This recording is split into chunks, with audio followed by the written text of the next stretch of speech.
And the Lord called unto Moses, and spake unto him out of the tabernacle of the congregation, saying, Speak unto the children of Israel, and say unto them, If any man of you bring an offering unto the Lord, ye shall bring your offering of the cattle, even of the herd, and of the flock. If his offering be a burnt sacrifice of the herd, let him offer a male without blemish. He shall offer it of his own voluntary will, at the door of the tabernacle of the congregation, before the Lord. And he shall put his hand upon the head of the burnt offering, and it shall be accepted for him to make atonement for him. And he shall kill the bullock before the Lord, and the priests, Aaron's sons, shall bring the blood, and sprinkle the blood round about upon the altar that is by the door of the tabernacle of the congregation. And he shall flay the burnt offering, and cut it into his pieces. And the sons of Aaron the priest shall put fire upon the altar, and lay the wood in order upon the fire. And the priests, Aaron's sons, shall lay the parts, the head, and the fat, in order upon the wood that is on the fire, which is upon the altar.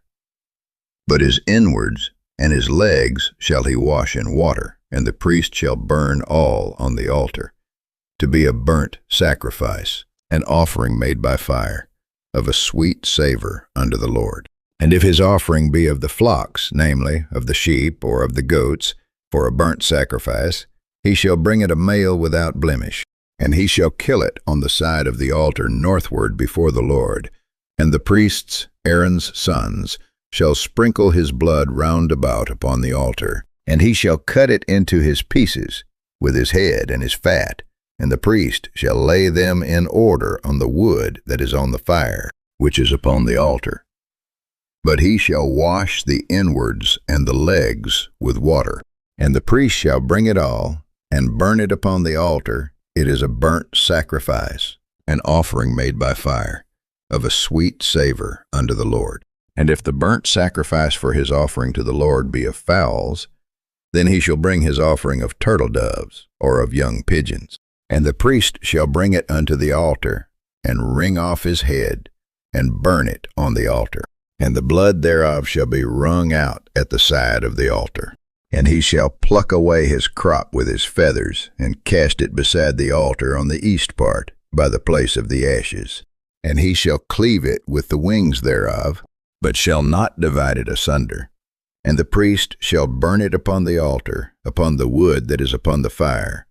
It is a burnt sacrifice, an offering made by fire, of a sweet savor unto the Lord. And when any will offer a meat offering unto the Lord, his offering shall be of fine flour, and he shall pour oil upon it, and put frankincense thereon.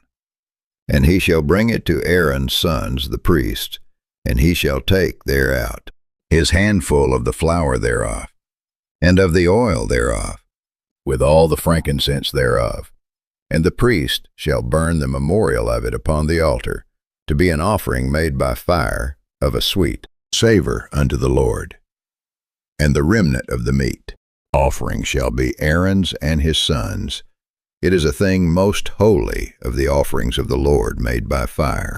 And if thou bring an oblation of a meat offering baken in the oven, it shall be unleavened cakes of fine flour mingled with oil, or unleavened wafers anointed with oil. And if thy oblation be a meat offering baken in a pan, it shall be of fine flour unleavened, mingled with oil. Thou shalt part it in pieces, and pour oil thereon. It is a meat offering. And if thy oblation be a meat offering baken in the frying pan, it shall be made of fine flour with oil. And thou shalt bring the meat offering that is made of these things unto the Lord. And when it is presented unto the priest, he shall bring it unto the altar. And the priest shall take from the meat offering a memorial thereof, and shall burn it upon the altar. It is an offering made by fire, of a sweet savor unto the Lord. And that which is left of the meat offering shall be Aaron's and his sons. It is a thing most holy of the offerings of the Lord made by fire. No meat offering which ye shall bring unto the Lord shall be made with leaven, for ye shall burn no leaven, nor any honey, in any offering of the Lord made by fire. As for the oblation of the first fruits, ye shall offer them unto the Lord, but they shall not be burnt on the altar. for a sweet savor. And every oblation of thy meat offering shalt thou season with salt. Neither shalt thou suffer the salt of the covenant of thy God to be lacking from thy meat offering. With all thine offerings thou shalt offer salt. And if thou offer a meat offering of thy firstfruits unto the Lord, thou shalt offer for the meat offering of thy firstfruits green ears of corn, dried by the fire, even corn beaten out of full ears. And thou shalt put oil upon it, and lay frankincense thereon. It is a meat offering. And the priest shall burn the memorial of it, part of the beaten corn thereof, and part of the oil thereof, with all the frankincense thereof. It is an offering made by fire unto the Lord. And if his oblation be a sacrifice of peace offering, if he offer it of the herd, whether it be a male or female, he shall offer it without blemish before the Lord. And he shall lay his hand upon the head of his offering, and kill it at the door of the tabernacle of the congregation, and Aaron's sons. The priest shall sprinkle the blood upon the altar round about. And he shall offer of the sacrifice of the peace offering an offering made by fire unto the Lord, the fat that covereth the inwards, and all the fat that is upon the inwards, and the 2 kidneys, and the fat that is on them, which is by the flanks, and the caul above the liver, with the kidneys, it shall he take away. And Aaron's sons shall burn it on the altar upon the burnt sacrifice, which is upon the wood that is on the fire. It is an offering made by fire of a sweet savor unto the Lord. And if his offering for a sacrifice of peace offering unto the Lord be of the flock, male or female, he shall offer it without blemish. If he offer a lamb for his offering, then shall he offer it before the Lord. And he shall lay his hand upon the head of his offering, and kill it before the tabernacle of the congregation. And Aaron's sons shall sprinkle the blood thereof round about upon the altar. And he shall offer of the sacrifice of the peace offering an offering made by fire unto the Lord, the fat thereof, and the whole rump. It shall he take off hard by the backbone, and the fat that covereth the inwards, and all the fat that is upon the inwards, and the 2 kidneys, and the fat that is upon them, which is by the flanks, and the caul above the liver, with the kidneys, it shall he take away. And the priest shall burn it upon the altar. It is the food of the offering made by fire unto the Lord. And if his offering be a goat, then he shall offer it before the Lord. And he shall lay his hand upon the head of it, and kill it before the tabernacle of the congregation. And the sons of Aaron shall sprinkle the blood thereof upon the altar round about. And he shall offer thereof his offering, even an offering made by fire unto the Lord, the fat that covereth the inwards, and all the fat that is upon the inwards, and the 2 kidneys, and the fat that is upon them, which is by the flanks, and the caul above the liver, with the kidneys, it shall he take away. And the priest shall burn them upon the altar. It is the food of the offering made by fire, for a sweet savor. All the fat is the Lord's. It shall be a perpetual statute for your generations throughout all your dwellings, that ye eat neither fat nor blood. And the Lord spake unto Moses, saying, Speak unto the children of Israel, saying, If a soul shall sin through ignorance against any of the commandments of the Lord concerning things which ought not to be done, and shall do against any of them, if the priest that is anointed do sin according to the sin of the people, then let him bring for his sin which he hath sinned a young bullock without blemish unto the Lord for a sin offering. And he shall bring the bullock unto the door of the tabernacle of the congregation before the Lord, and shall lay his hand upon the bullock's head, and kill the bullock before the Lord. And the priest that is anointed shall take of the bullock's blood, and bring it to the tabernacle of the congregation. And the priest shall dip his finger in the blood, and sprinkle of the blood 7 times before the Lord, before the veil of the sanctuary.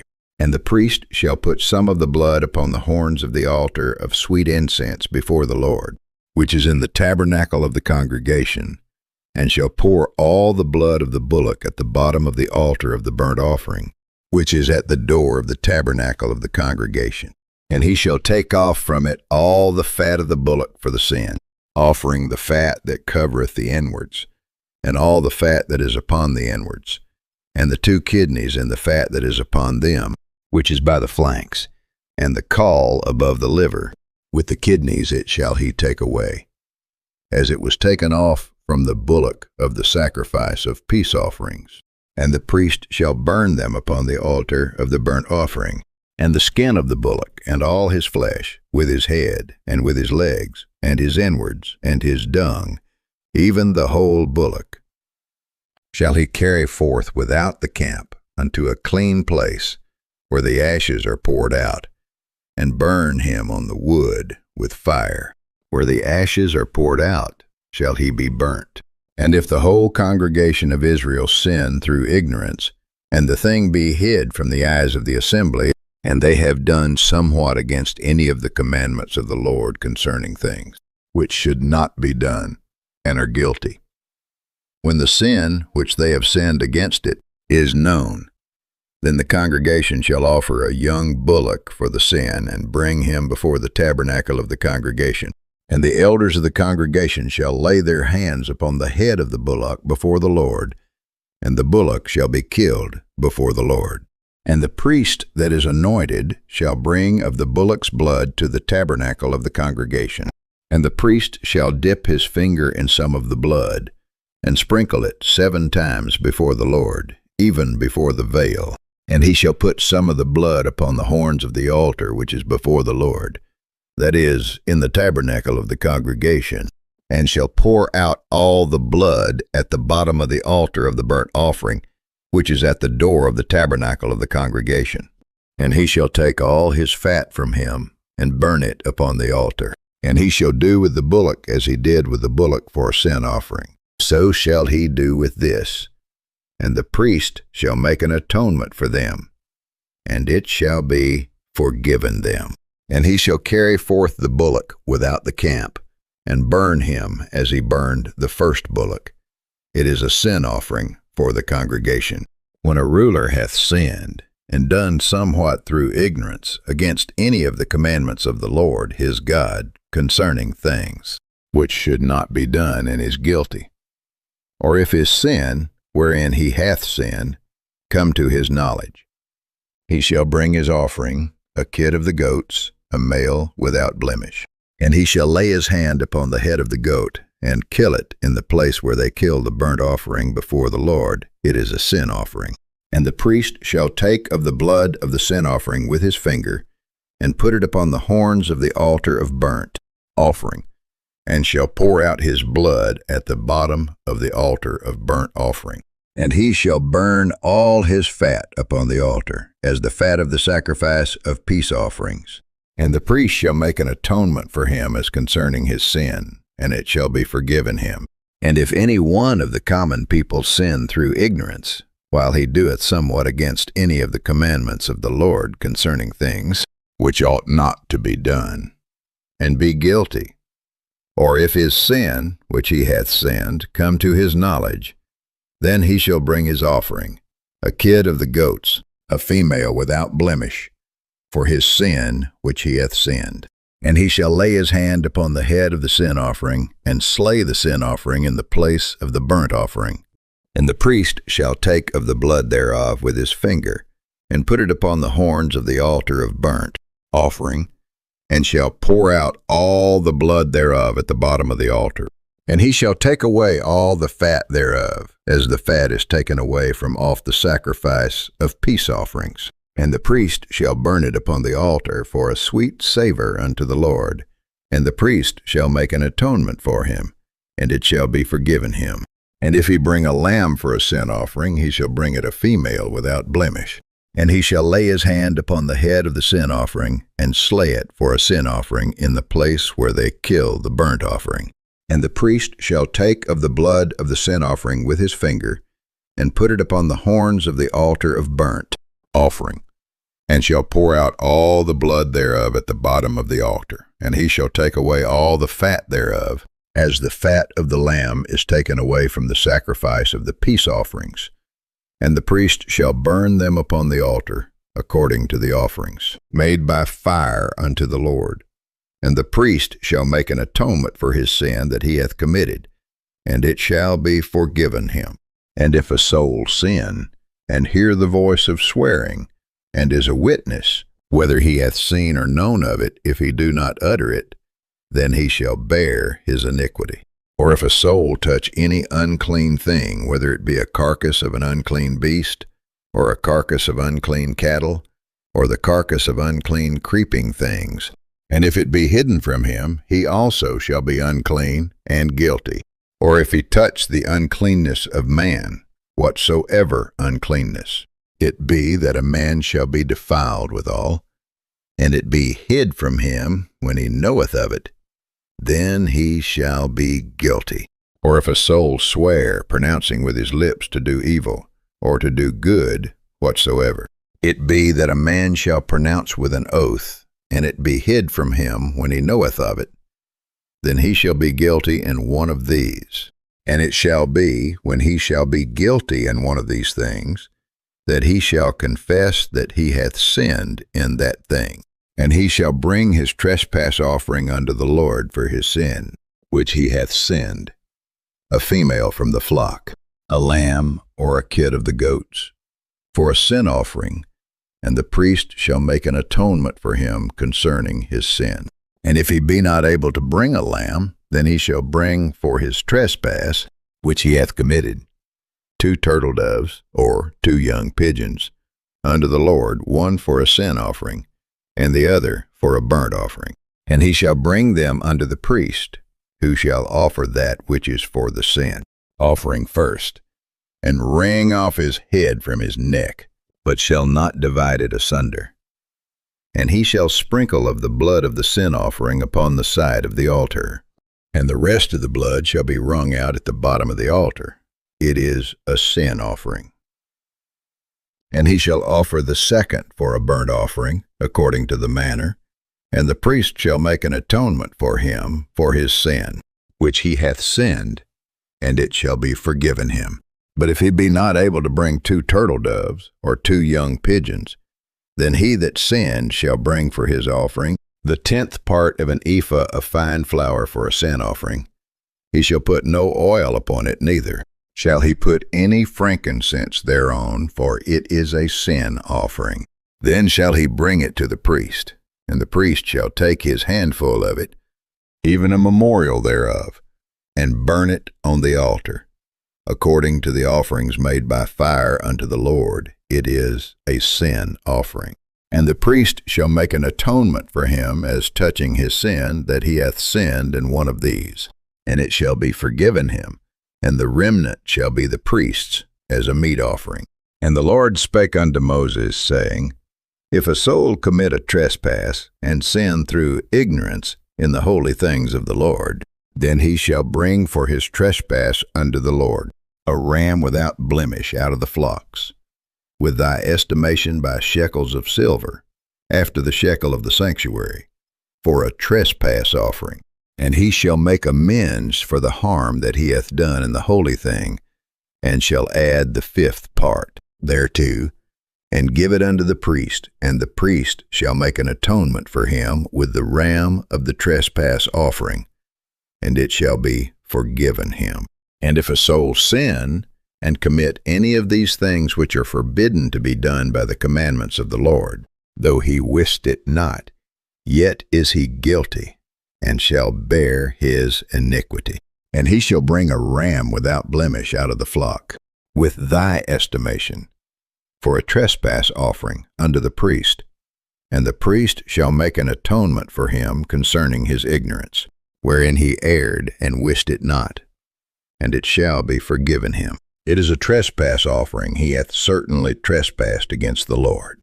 And the Lord spake unto Moses, saying, If a soul sin, and commit a trespass against the Lord, and lie unto his neighbor in that which was delivered him to keep, or in fellowship, or in a thing taken away by violence, or hath deceived his neighbor, or have found that which was lost, and lieth concerning it, and sweareth falsely in any of all these, that a man doeth, sinning therein, Then it shall be, because he hath sinned and is guilty, that he shall restore that which he took violently away, or the thing which he hath deceitfully gotten, or that which was delivered him to keep, or the lost thing which he found, or all that about which he hath sworn falsely.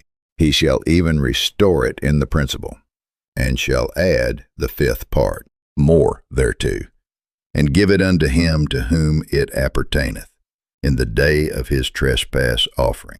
And he shall bring his trespass offering unto the Lord, a ram without blemish out of the flock, with thy estimation, for a trespass offering unto the priest. And the priest shall make an atonement for him before the Lord, and it shall be forgiven him for anything of all that he hath done in trespassing therein. And the Lord spake unto Moses, saying, Command Aaron and his sons, saying, This is the law of the burnt offering. It is the burnt offering, because of the burning upon the altar all night unto the morning. And the fire of the altar shall be burning in it. And the priest shall put on his linen garment, and his linen breeches shall he put upon his flesh, and take up the ashes, which the fire hath consumed with the burnt offering on the altar, and he shall put them beside the altar. And he shall put off his garments, and put on other garments, and carry forth the ashes without the camp unto a clean place. And the fire upon the altar shall be burning in it, it shall not be put out. And the priest shall burn wood on it every morning, and lay the burnt offering in order upon it, and he shall burn thereon the fat of the peace offerings. The fire shall ever be burning upon the altar, it shall never go out. And this is the law of the meat offering. The sons of Aaron shall offer it before the Lord, before the altar. And he shall take of it his handful, of the flour of the meat offering, and of the oil thereof, and all the frankincense which is upon the meat offering, and shall burn it upon the altar for a sweet savour, even the memorial of it, unto the Lord. And the remainder thereof shall Aaron and his sons eat with unleavened bread. Shall it be eaten in the holy place in the court of the tabernacle of the congregation, they shall eat it. It shall not be baken with leaven. I have given it unto them for their portion of my offerings. Made by fire it is most holy, as is the sin offering, and as the trespass offering. All the males among the children of Aaron shall eat of it. It shall be a statute forever in your generations concerning the offerings of the Lord made by fire. Every one that toucheth them shall be holy. And the Lord spake unto Moses, saying, This is the offering of Aaron and of his sons, which they shall offer unto the Lord in the day when he is anointed, the 10th, part of an ephah of fine flour for a meat offering perpetual, half of it in the morning, and half thereof at night. In a pan it shall be made with oil, and when it is baken, thou shalt bring it in, and the baken pieces of the meat offering shalt thou offer for a sweet savour unto the Lord. And the priest of his sons that is anointed in his stead shall offer it. It is a statute forever unto the Lord. It shall be wholly burnt. For every meat offering for the priest shall be wholly burnt. It shall not be eaten. And the Lord spake unto Moses, saying, Speak unto Aaron and to his sons, saying, This is the law of the sin offering. In the place where the burnt offering is killed, shall the sin offering be killed before the Lord. It is most holy. The priest that offereth it for sin shall eat it in the holy place, shall it be eaten, in the court of the tabernacle of the congregation. Whatsoever shall touch the flesh thereof shall be holy. And when there is sprinkled of the blood thereof upon any garment, thou shalt wash that whereon it was sprinkled in the holy place. But the earthen vessel wherein it is sodden shall be broken. And if it be sodden in a brazen pot, it shall be both scoured and rinsed in water. All the males among the priests shall eat thereof. It is most holy. And no sin offering, whereof any of the blood is brought into the tabernacle of the congregation to reconcile withal in the holy place, shall be eaten, it shall be burnt in the fire. Likewise, this is the law of the trespass offering. It is most holy. In the place where they kill the burnt offering shall they kill the trespass offering, and the blood thereof shall they sprinkle round about upon the altar. And he shall offer of it all the fat thereof, the rump, and the fat that covereth the inwards, and the 2 kidneys, and the fat that is on them, which is by the flanks, and the caul that is above the liver, with the kidneys, it shall he take away. And the priest shall burn them upon the altar for an offering made by fire unto the Lord. It is a trespass offering. Every male among the priests shall eat thereof. It shall be eaten in the holy place. It is most holy. As the sin offering is, so is the trespass offering. There is one law. For them the priest that maketh atonement therewith shall have it. And the priest that offereth any man's burnt offering, even the priest shall have to himself the skin of the burnt offering which he hath offered. And all the meat offering that is baken in the oven, and all that is dressed in the frying pan, and in the pan, shall be the priest's that offereth it. And every meat offering mingled with oil and dry shall all the sons of Aaron have, one as much as another.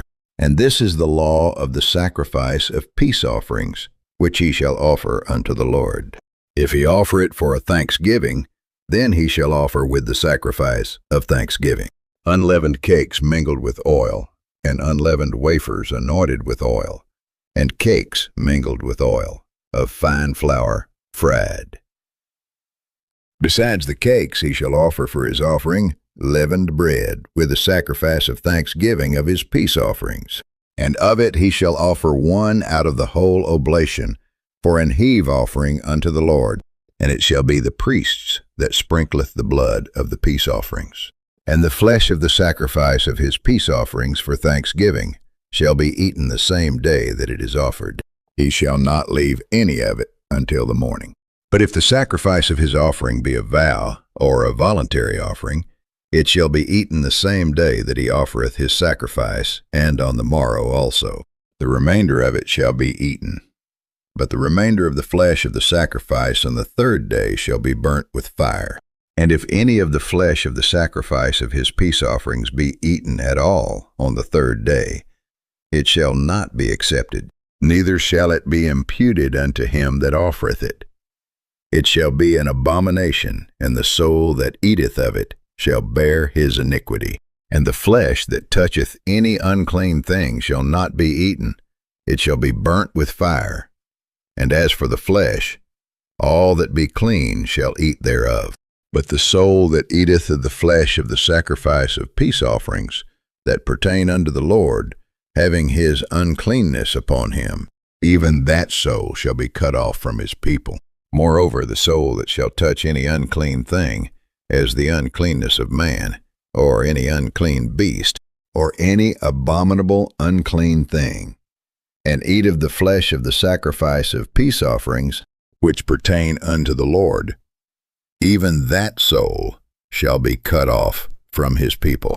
And the Lord spake unto Moses, saying, Speak unto the children of Israel, saying, Ye shall eat no manner of fat, of ox, or of sheep, or of goat, and the fat of the beast that dieth of itself, and the fat of that which is torn with beasts, may be used in any other use, but ye shall in no wise eat of it.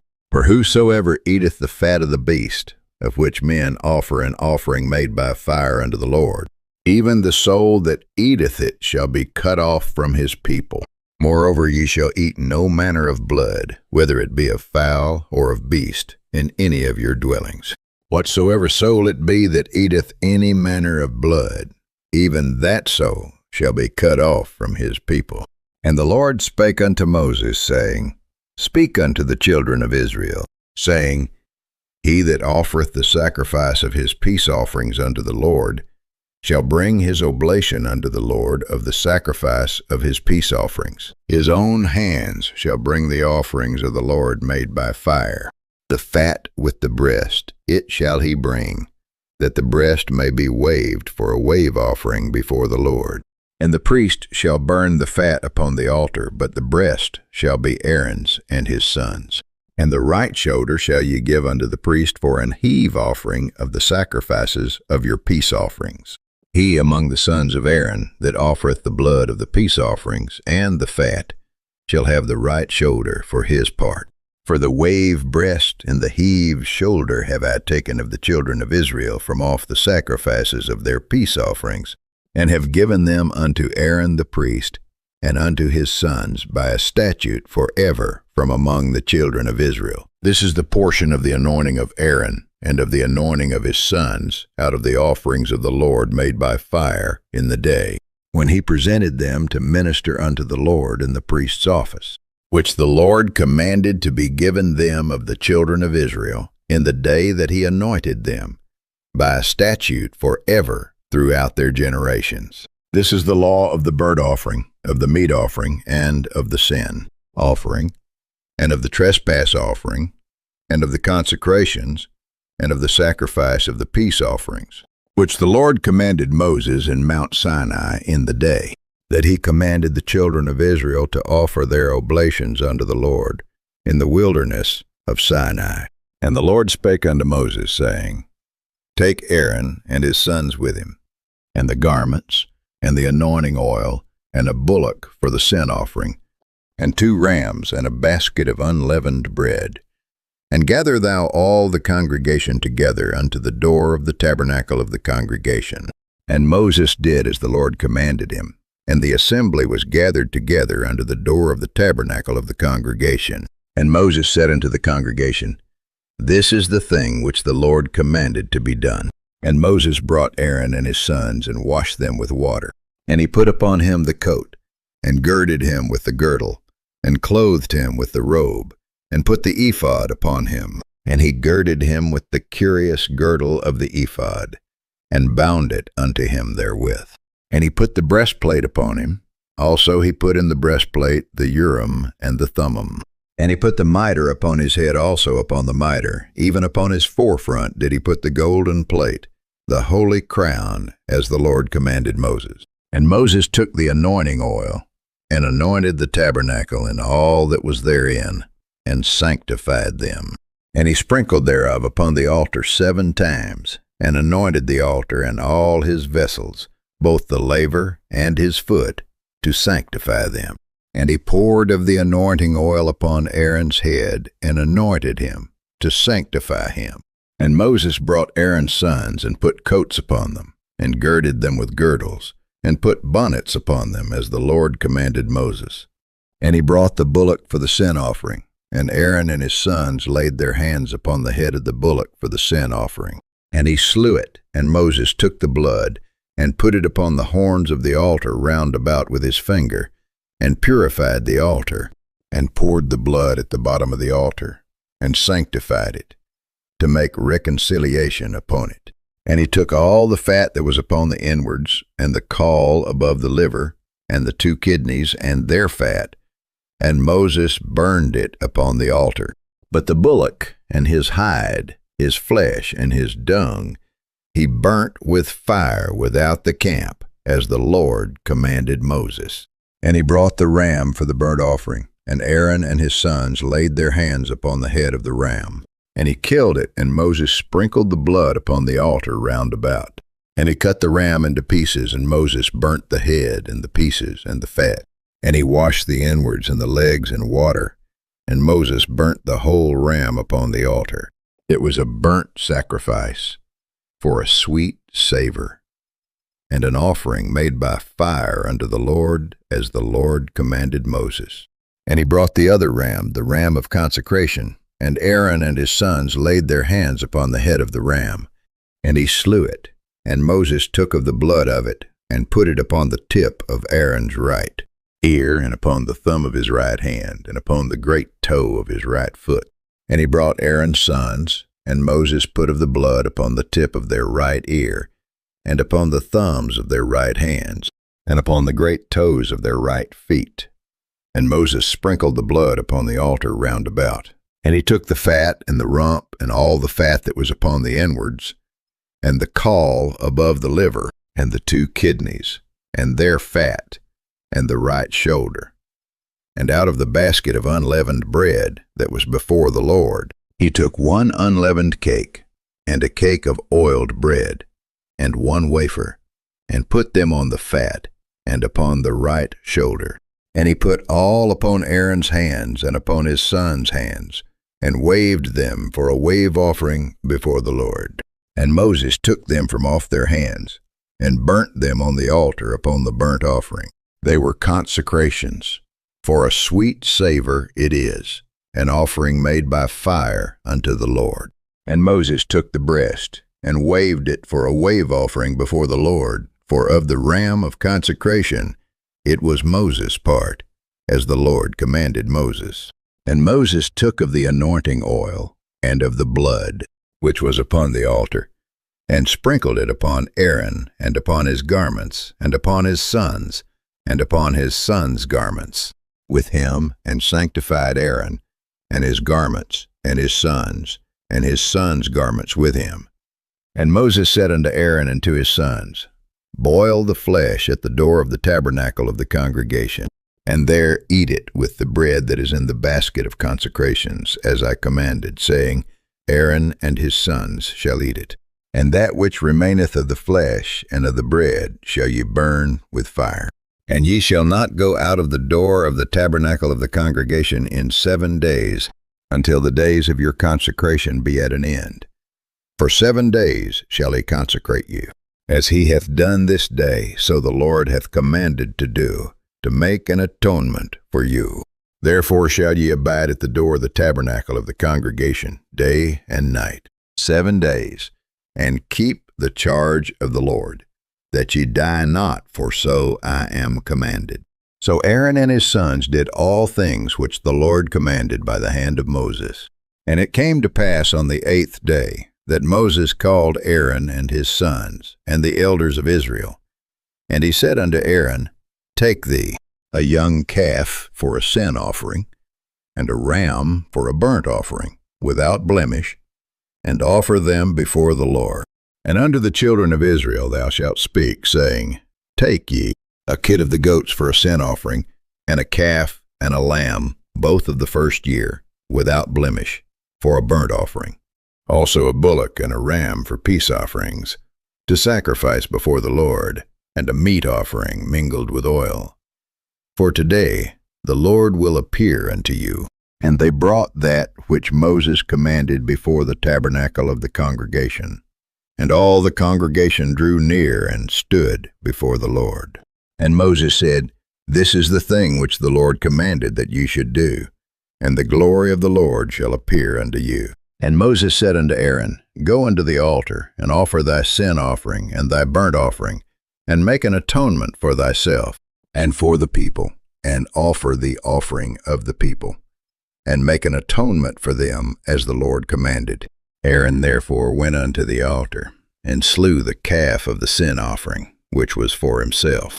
And the sons of Aaron brought the blood unto him, and he dipped his finger in the blood, and put it upon the horns of the altar, and poured out the blood at the bottom of the altar.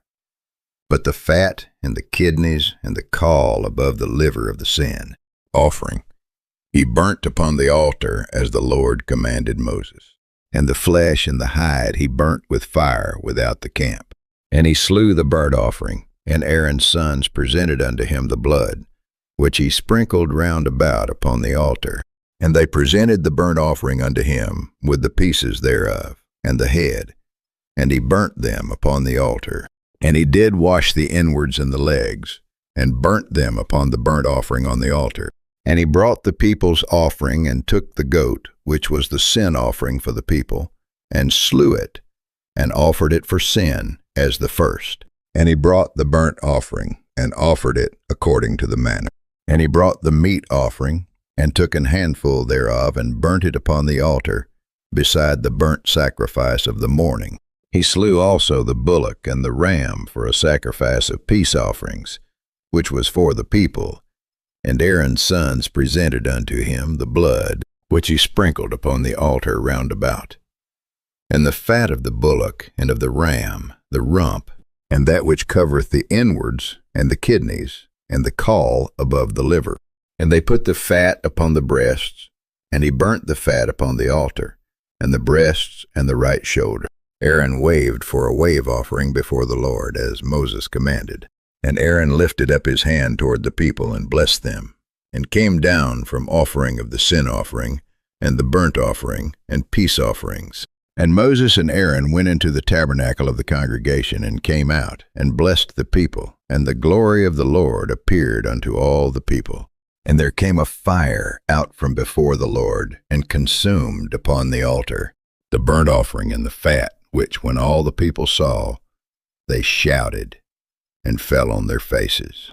And Nadab and Abihu, the sons of Aaron, took either of them his censer, and put fire therein, and put incense thereon, and offered strange fire before the Lord, which he commanded them not. And there went out fire from the Lord, and devoured them, and they died before the Lord. Then Moses said unto Aaron, This is it that the Lord spake, saying, I will be sanctified in them that come nigh me, and before all the people I will be glorified. And Aaron held his peace.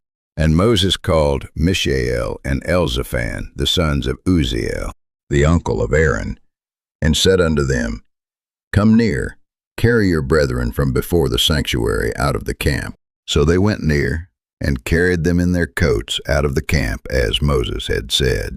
And Moses said unto Aaron, and unto Eleazar, and unto Ithamar, his sons, Uncover not your heads, neither rend your clothes, lest ye die, and lest wrath come upon all the people. But let your brethren, the whole house of Israel, bewail the burning which the Lord hath kindled. And ye shall not go out from the door of the tabernacle of the congregation, lest ye die, for the anointing oil of the Lord is upon you. And they did according to the word of Moses. And the Lord spake unto Aaron, saying, Do not drink wine nor strong drink, thou nor thy sons with thee, when ye go into the tabernacle of the congregation, lest ye die. It shall be a statute forever throughout your generations. And that ye may put difference between holy and unholy, and between unclean and clean, and that ye may teach the children of Israel all the statutes which the Lord hath spoken unto them by the hand of Moses. And Moses spake unto Aaron, and unto Eleazar, and unto Ithamar, his sons that were left, Take the meat, offering that remaineth of the offerings of the Lord made by fire, and eat it without leaven beside the altar, for it is most holy. And ye shall eat it in the holy place, because it is thy due, and thy sons' due, of the sacrifices of the Lord made by fire, for so I am commanded.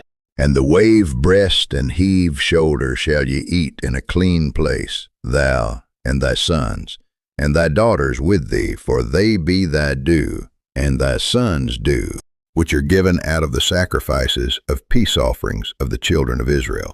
The heave shoulder and the wave breast shall they bring, with the offerings made by fire of the fat, to wave it for a wave offering before the Lord, and it shall be thine, and thy sons with thee, by a statute forever, as the Lord hath commanded.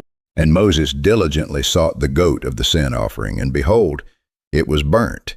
And he was angry with Eleazar and Ithamar, the sons of Aaron, which were left alive, saying, Wherefore have ye not eaten the sin offering in the holy place, seeing it is most holy, and God hath given it you to bear the iniquity of the congregation, to make atonement for them before the Lord? Behold, the blood of it was not brought in within the holy place. Ye should indeed have eaten it in the holy place, as I commanded.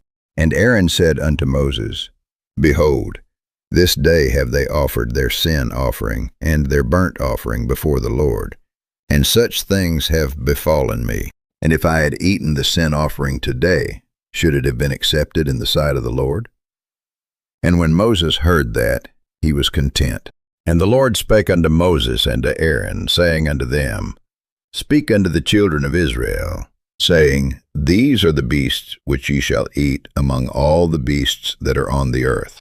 Whatsoever parteth the hoof, and is cloven-footed, and cheweth the cud among the beasts, that shall ye eat. Nevertheless, these shall ye not eat of them that chew the cud, or of them that divide the hoof, as the camel. Because he cheweth the cud, but divideth not the hoof, he is unclean unto you. And the coney, because he cheweth the cud, but divideth not the hoof, he is unclean unto you. And the hare, because he cheweth the cud, but divideth not the hoof, he is unclean unto you. And the swine, though he divide the hoof, and be cloven-footed, yet he cheweth not the cud, he is unclean to you. Of their flesh shall ye not eat, and their carcass shall ye not touch. They are unclean to you. These shall ye eat of all that are in the waters, whatsoever hath fins and scales in the waters, in the seas, and in the rivers, them shall ye eat. And all that have not fins and scales in the seas, and in the rivers, of all that move in the waters, and of any living thing, which is in the waters, they shall be an abomination unto you. They shall be even an abomination unto you. You shall not eat of their flesh, but ye shall have their carcasses in abomination. Whatsoever hath no fins nor scales in the waters, that shall be an abomination unto you. And these are they which ye shall have in abomination among the fowls. They shall not be eaten. They are an abomination. The eagle, and the ossifrage, and the osprey, and the vulture, and the kite, after his kind. Every raven after his kind, and the owl, and the night hawk, and the cuckoo, and the hawk, after his kind, and the little owl, and the cormorant, and the great owl, and the swan, and the pelican, and the gier eagle, and the stork, the heron after her kind, and the lapwing, and the bat. All fowls that creep, going upon all four, shall be an abomination unto you. Yet these may ye eat of every flying, creeping thing that goeth upon all four, which have legs above their feet, to leap withal upon the earth. Even these of them ye may eat, the locust after his kind, and the bald locust after his kind, and the beetle after his kind, and the grasshopper after his kind. But all other flying, creeping things which have 4 feet shall be an abomination unto you.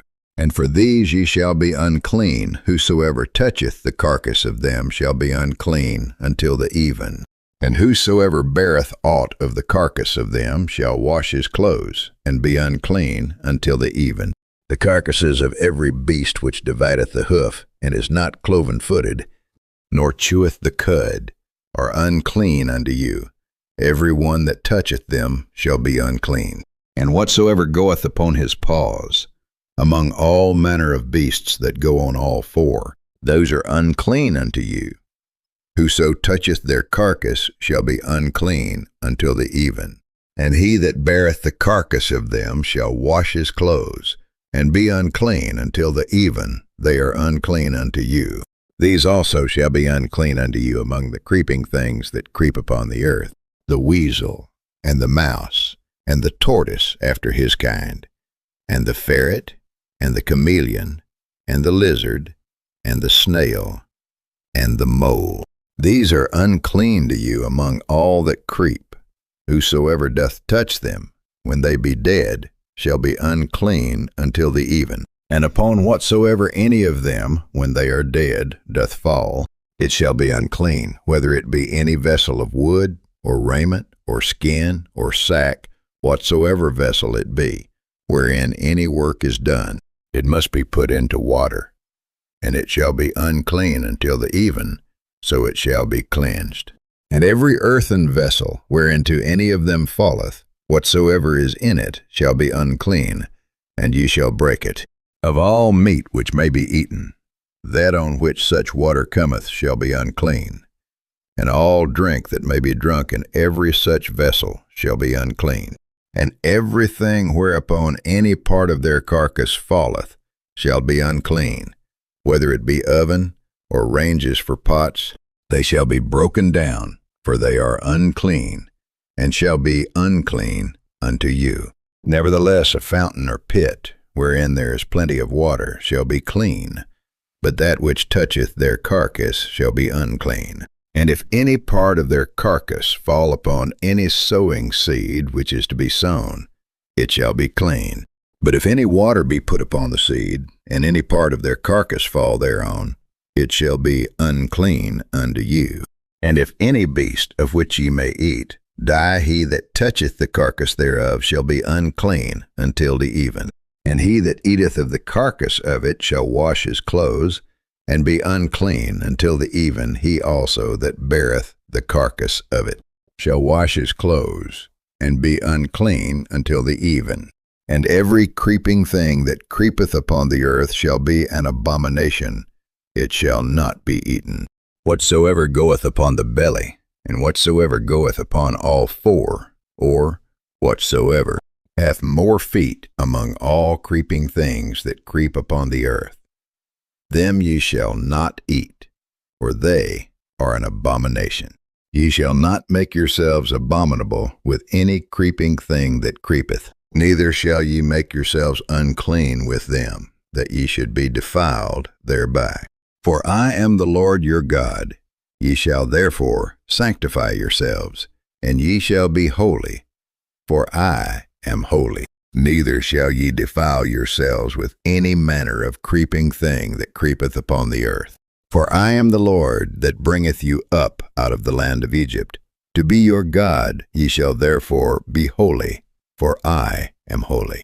This is the law of the beasts, and of the fowl, and of every living creature that moveth in the waters, and of every creature that creepeth upon the earth, to make a difference between the unclean and the clean, and between the beast that may be eaten and the beast that may not be eaten.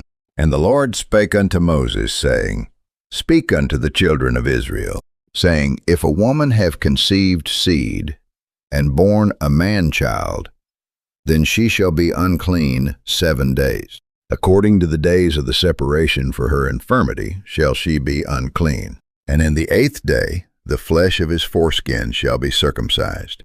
And she shall then continue in the blood of her purifying 33 days.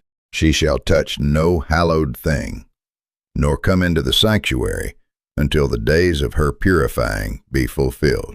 But if she bear a maid child, then she shall be unclean 2 weeks, as in her separation. And she shall continue in the blood of her purifying 66 days. And when the days of her purifying are fulfilled, for a son or for a daughter, she shall bring a lamb of the 1st year for a burnt offering, and a young pigeon or a turtle dove for a sin offering unto the door of the tabernacle of the congregation unto the priest, who shall offer it before the Lord, and make an atonement for her, and she shall be cleansed from the issue of her blood. This is the law for her that hath borne a male or a female. And if she be not able to bring a lamb, then she shall bring 2 turtles or 2 young pigeons, the one for the burnt offering, and the other for a sin offering, and the priest shall make an atonement for her, and she shall be clean. And the Lord spake unto Moses and Aaron, saying, When a man shall have in the skin of his flesh a rising, a scab, or bright spot, and it be in the skin of his flesh like the plague of leprosy, then he shall be brought unto Aaron, the priest, or unto one of his sons, the priests. And the priest shall look on the plague in the skin of the flesh, and when the hair in the plague is turned white, and the plague in sight be deeper than the skin of his flesh, it is a plague of leprosy. And the priest shall look on him, and pronounce him unclean. If the bright spot be white in the skin of his flesh, and in sight be not deeper than the skin, and the hair thereof be not turned white, then the priest shall shut up him that hath the plague 7 days. And the priest shall look on him the 7th day, and behold, if the plague in his sight be at a stay, and the plague spread not in the skin, then the priest shall shut him up 7 days more. And the priest shall look on him again the 7th day, and behold, if the plague be somewhat dark, and the plague spread not in the skin, the priest shall pronounce him clean. It is but a scab, and he shall wash his clothes and be clean. But if the scab spread much abroad in the skin, after that he hath been seen of the priest for his cleansing, he shall be seen of the priest again. And if the priest see that, behold, the scab spreadeth in the skin, then the priest shall pronounce him unclean. It is a leprosy. When the plague of leprosy is in a man, Then he shall be brought unto the priest. And the priest shall see him, and behold, if the rising be white in the skin, and it have turned the hair white, and there be quick raw flesh in the rising, it is an old leprosy in the skin of his flesh. And the priest shall pronounce him unclean, and shall not shut him up, for he is unclean. And if a leprosy break out abroad in the skin, and the leprosy cover all the skin of him that hath the plague, from his head even to his foot, wheresoever the priest looketh, then the priest shall consider, and, behold, if the leprosy have covered all his flesh, he shall pronounce him clean that hath the plague. It is all turned white, he is clean.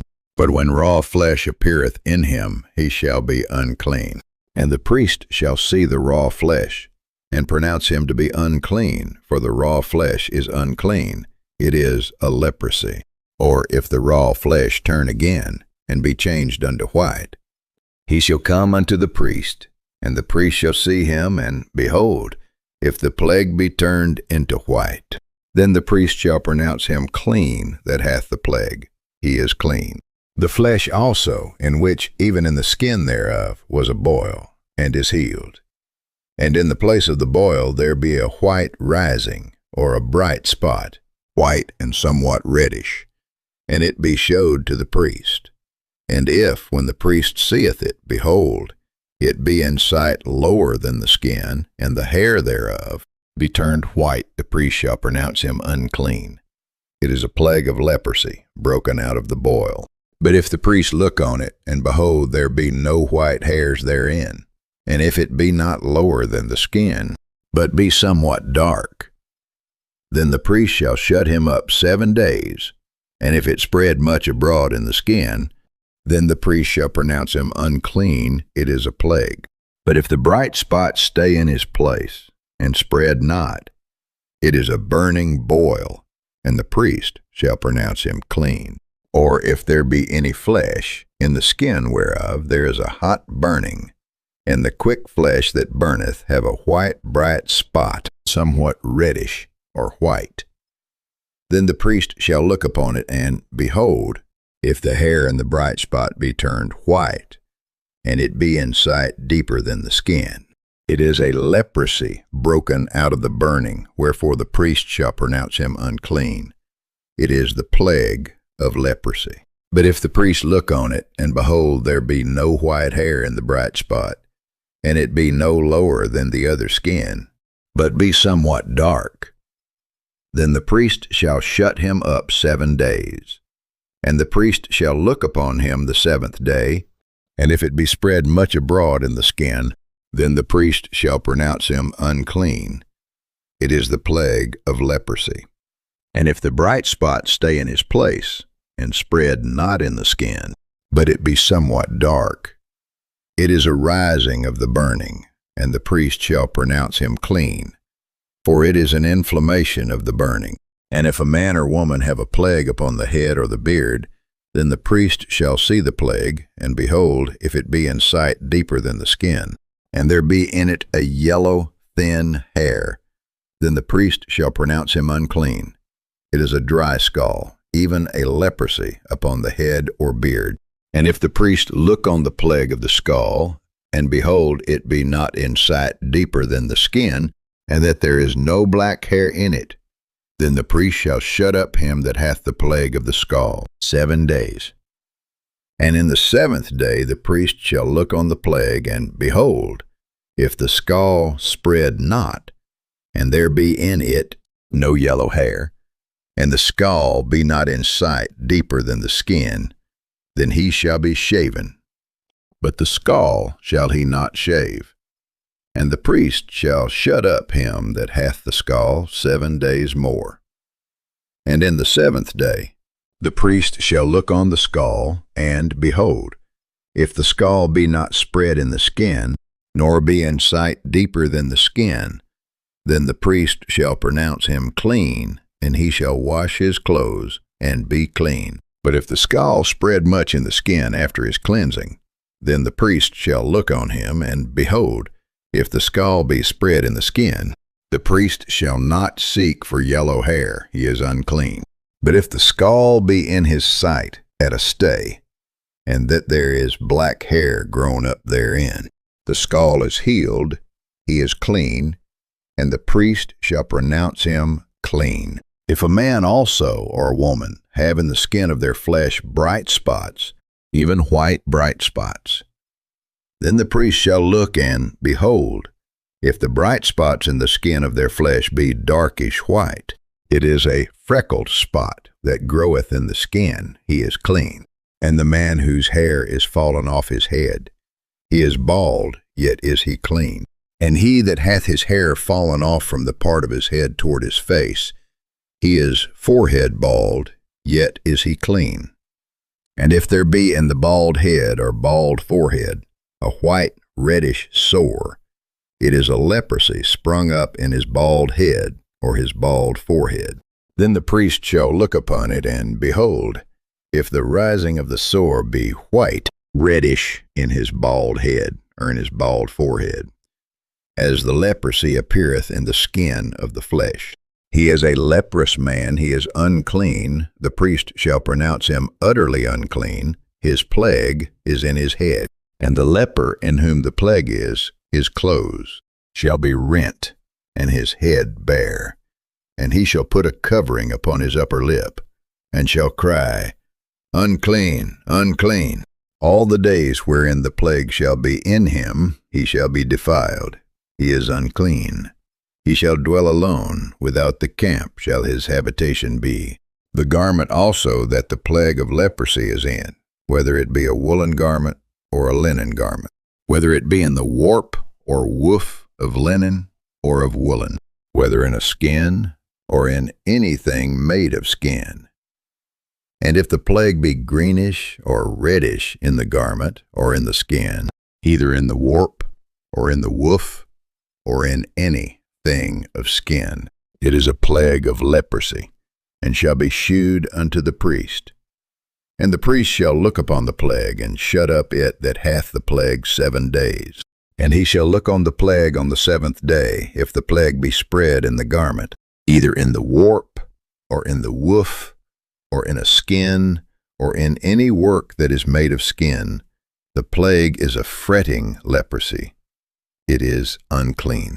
He shall therefore burn that garment, whether warp or woof, in woolen or in linen, or anything of skin, wherein the plague is. For it is a fretting leprosy. It shall be burnt in the fire. And if the priest shall look, and behold the plague be not spread in the garment, either in the warp or in the woof, or in anything of skin, then the priest shall command that they wash the thing wherein the plague is, and he shall shut it up 7 days more.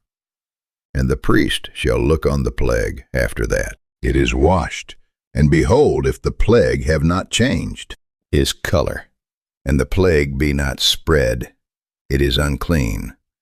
Thou shalt burn it in the fire. It is fret inward, whether it be bare within or without. And if the priest look, and behold the plague be somewhat dark after the washing of it, then he shall rend it out of the garment, or out of the skin, or out of the warp, or out of the woof. And if it appear still in the garment, either in the warp, or in the woof, or in anything of skin, it is a spreading plague. Thou shalt burn that wherein the plague is with fire. And the garment, either warp or woof, or whatsoever thing of skin it be, which thou shalt wash, if the plague be departed from them, then it shall be washed the 2nd time, and shall be clean. This is the law of the plague of leprosy in a garment of woolen or linen, either in the warp or woof or any thing of skins, to pronounce it clean or to pronounce it unclean. And the Lord spake unto Moses, saying, This shall be the law of the leper in the day of his cleansing. He shall be brought unto the priest, and the priest shall go forth out of the camp, and the priest shall look, and behold, if the plague of leprosy be healed in the leper. Then shall the priest command to take for him that is to be cleansed 2 birds alive and clean, and cedar wood, and scarlet, and hyssop. And the priest shall command that one of the birds be killed in an earthen vessel over running water. As for the living bird, he shall take it, and the cedar wood, and the scarlet, and the hyssop, and shall dip them, and the living bird in the blood of the bird that was killed over the running water. And he shall sprinkle upon him that is to be cleansed from the leprosy 7 times, and shall pronounce him clean, and shall let the living bird loose into the open field. And he that is to be cleansed shall wash his clothes, and shave off all his hair, and wash himself in water, that he may be clean. And after that he shall come into the camp, and shall tarry abroad out of his tent 7 days. But it shall be on the 7th day that he shall shave all his hair off his head, and his beard, and his eyebrows, even all his hair he shall shave off. And he shall wash his clothes. Also he shall wash his flesh in water, and he shall be clean. And on the 8th day he shall take 2 he-lambs without blemish, and 1 ewe-lamb of the first year, without blemish, and 3/10 deals of fine flour for a meat offering mingled with oil, and 1 log of oil. And the priest that maketh him clean shall present the man that is to be made clean, and those things before the Lord, at the door of the tabernacle of the congregation. And the priest shall take 1 he-lamb, and offer him for a trespass offering, and the log of oil, and wave them for a wave offering before the Lord. And he shall slay the lamb in the place where he shall kill the sin offering, and the burnt offering in the holy place. For as the sin offering is the priest's, so is the trespass offering, it is most holy. And the priest shall take some of the blood of the trespass offering, and the priest shall put it upon the tip of the right ear of him that is to be cleansed, and upon the thumb of his right hand, and upon the great toe of his right foot. And the priest shall take some of the log of oil, and pour it into the palm of his own left hand. And the priest shall dip his right finger in the oil that is in his left hand, and shall sprinkle of the oil with his finger 7 times before the Lord. And of the rest of the oil that is in his hand shall the priest put upon the tip of the right ear of him that is to be cleansed, and upon the thumb of his right hand, and upon the great toe of his right foot, upon the blood of the trespass offering. And the remnant of the oil that is in the priest's hand he shall pour upon the head of him that is to be cleansed. And the priest shall make an atonement for him before the Lord.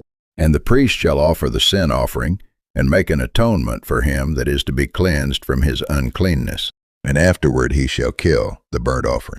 And the priest shall offer the burnt offering and the meat offering upon the altar, and the priest shall make an atonement for him, and he shall be clean.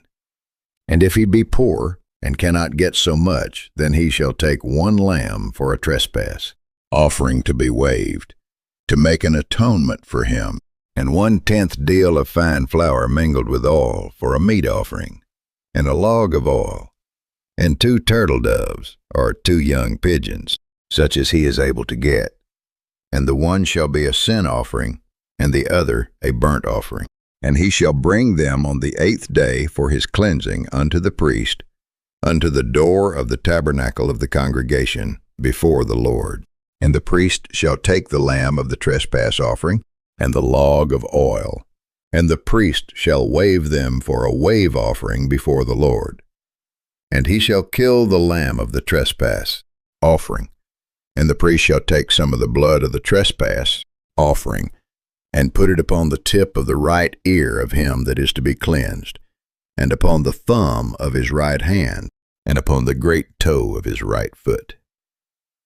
And the priest shall pour of the oil into the palm of his own left hand, and the priest shall sprinkle with his right finger some of the oil that is in his left hand 7 times before the Lord. And the priest shall put of the oil that is in his hand upon the tip of the right ear of him that is to be cleansed, and upon the thumb of his right hand, and upon the great toe of his right foot, upon the place of the blood of the trespass offering.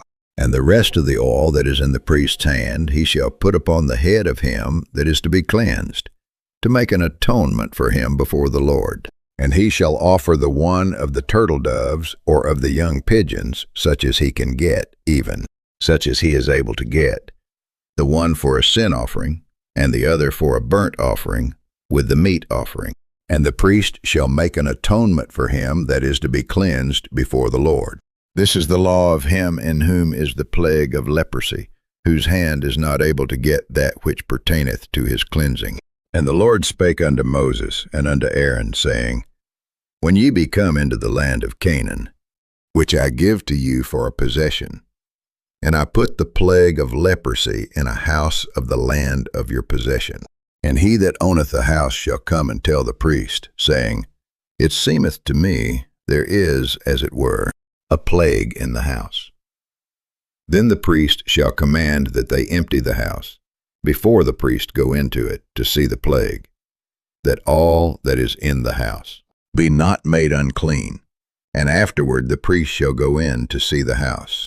And he shall look on the plague, and behold, if the plague be in the walls of the house with hollow strakes, greenish or reddish, which inside are lower than the wall, then the priest shall go out of the house to the door of the house, and shut up the house 7 days.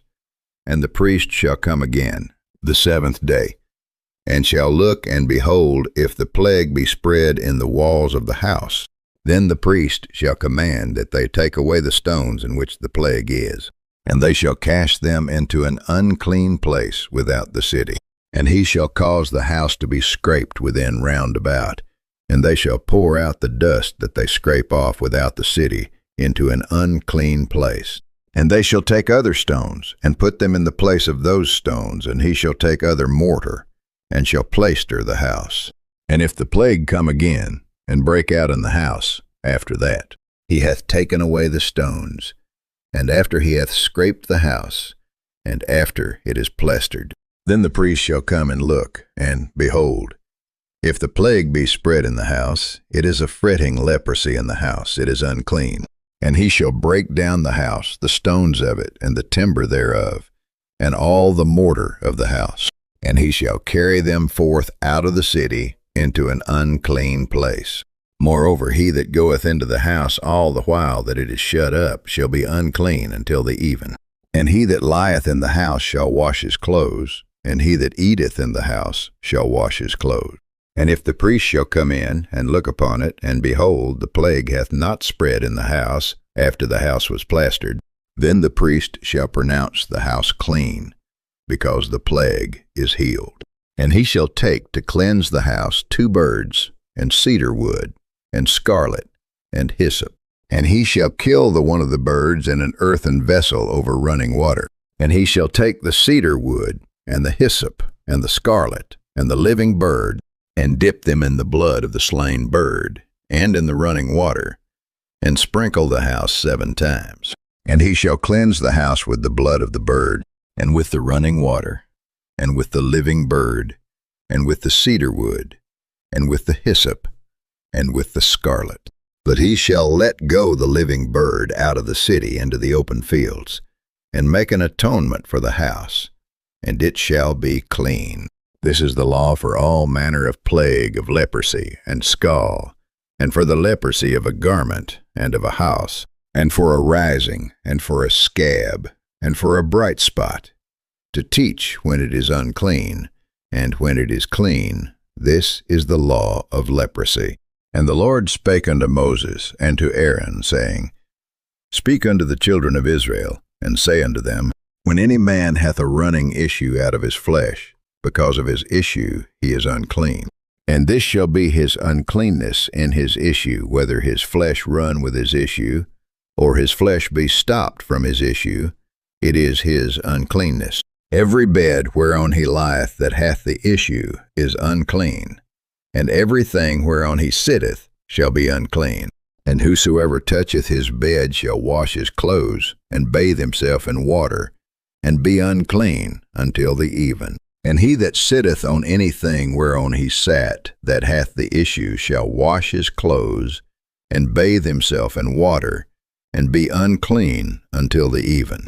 And he that toucheth the flesh of him that hath the issue shall wash his clothes, and bathe himself in water, and be unclean until the even. And if he that hath the issue spit upon him that is clean, then he shall wash his clothes, and bathe himself in water, and be unclean until the even.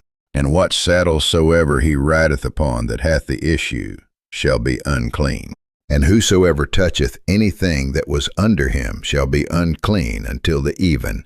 And he that beareth any of those things shall wash his clothes, and bathe himself in water, and be unclean until the even. And whomsoever he toucheth that hath the issue, and hath not rinsed his hands in water, he shall wash his clothes, and bathe himself in water, and be unclean until the even. And the vessel of earth that he toucheth, which hath the issue, shall be broken, and every vessel of wood shall be rinsed in water. And when he that hath an issue is cleansed of his issue, then he shall number to himself 7 days for his cleansing, and wash his clothes, and bathe his flesh in running water, and shall be clean. And on the 8th day he shall take to him 2 turtle doves, or 2 young pigeons, and come before the Lord unto the door of the tabernacle of the congregation, and give them unto the priest. And the priest shall offer them, the one for a sin offering, and the other for a burnt offering. And the priest shall make an atonement for him before the Lord for his issue. And if any man's seed of copulation go out from him, then he shall wash all his flesh in water, and be unclean until the even. And every garment, and every skin, whereon is the seed of copulation, shall be washed with water, and be unclean until the even.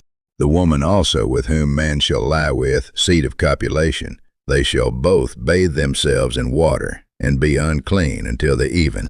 And if a woman have an issue, and her issue and her flesh be blood, she shall be put apart 7 days, and whosoever toucheth her shall be unclean until the even. And everything that she lieth upon in her separation shall be unclean. Everything also that she sitteth upon shall be unclean.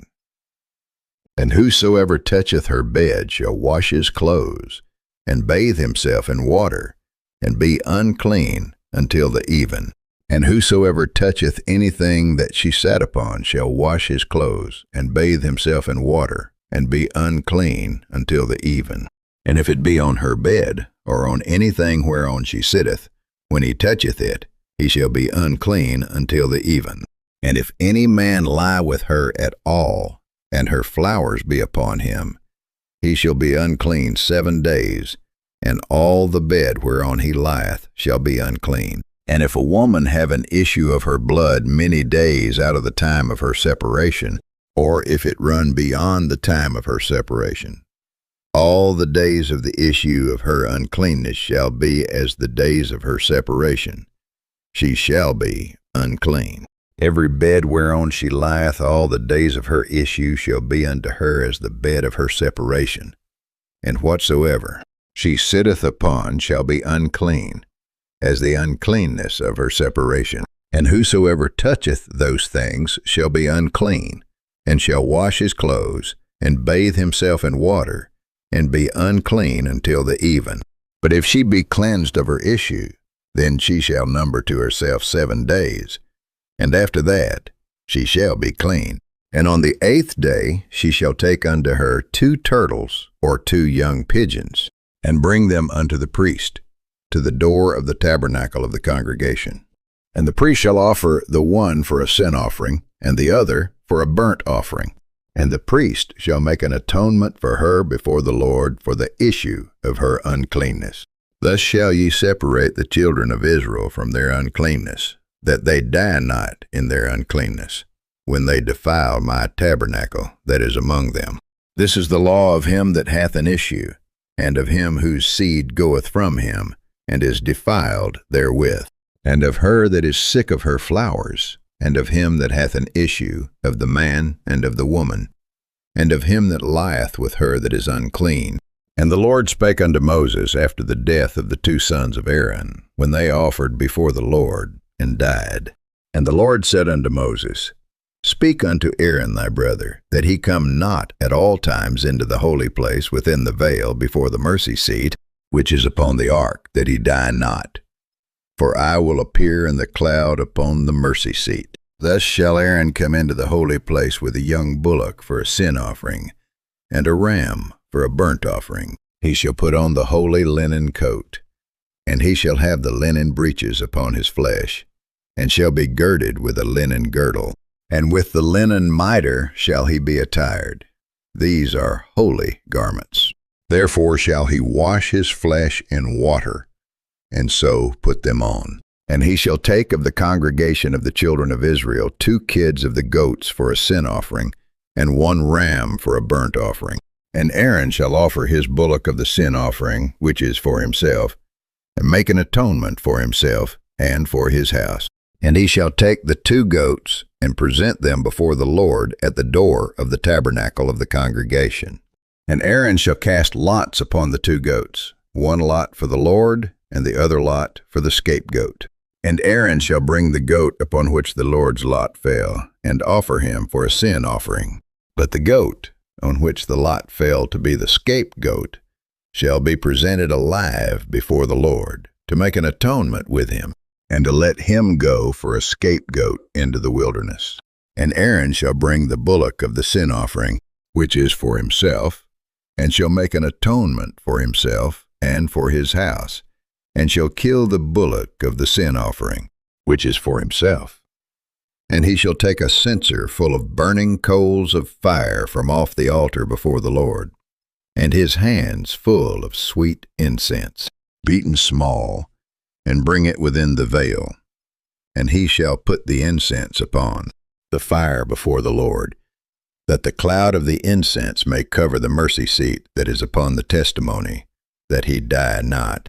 And he shall take of the blood of the bullock, and sprinkle it with his finger upon the mercy seat eastward, and before the mercy seat shall he sprinkle of the blood with his finger 7 times.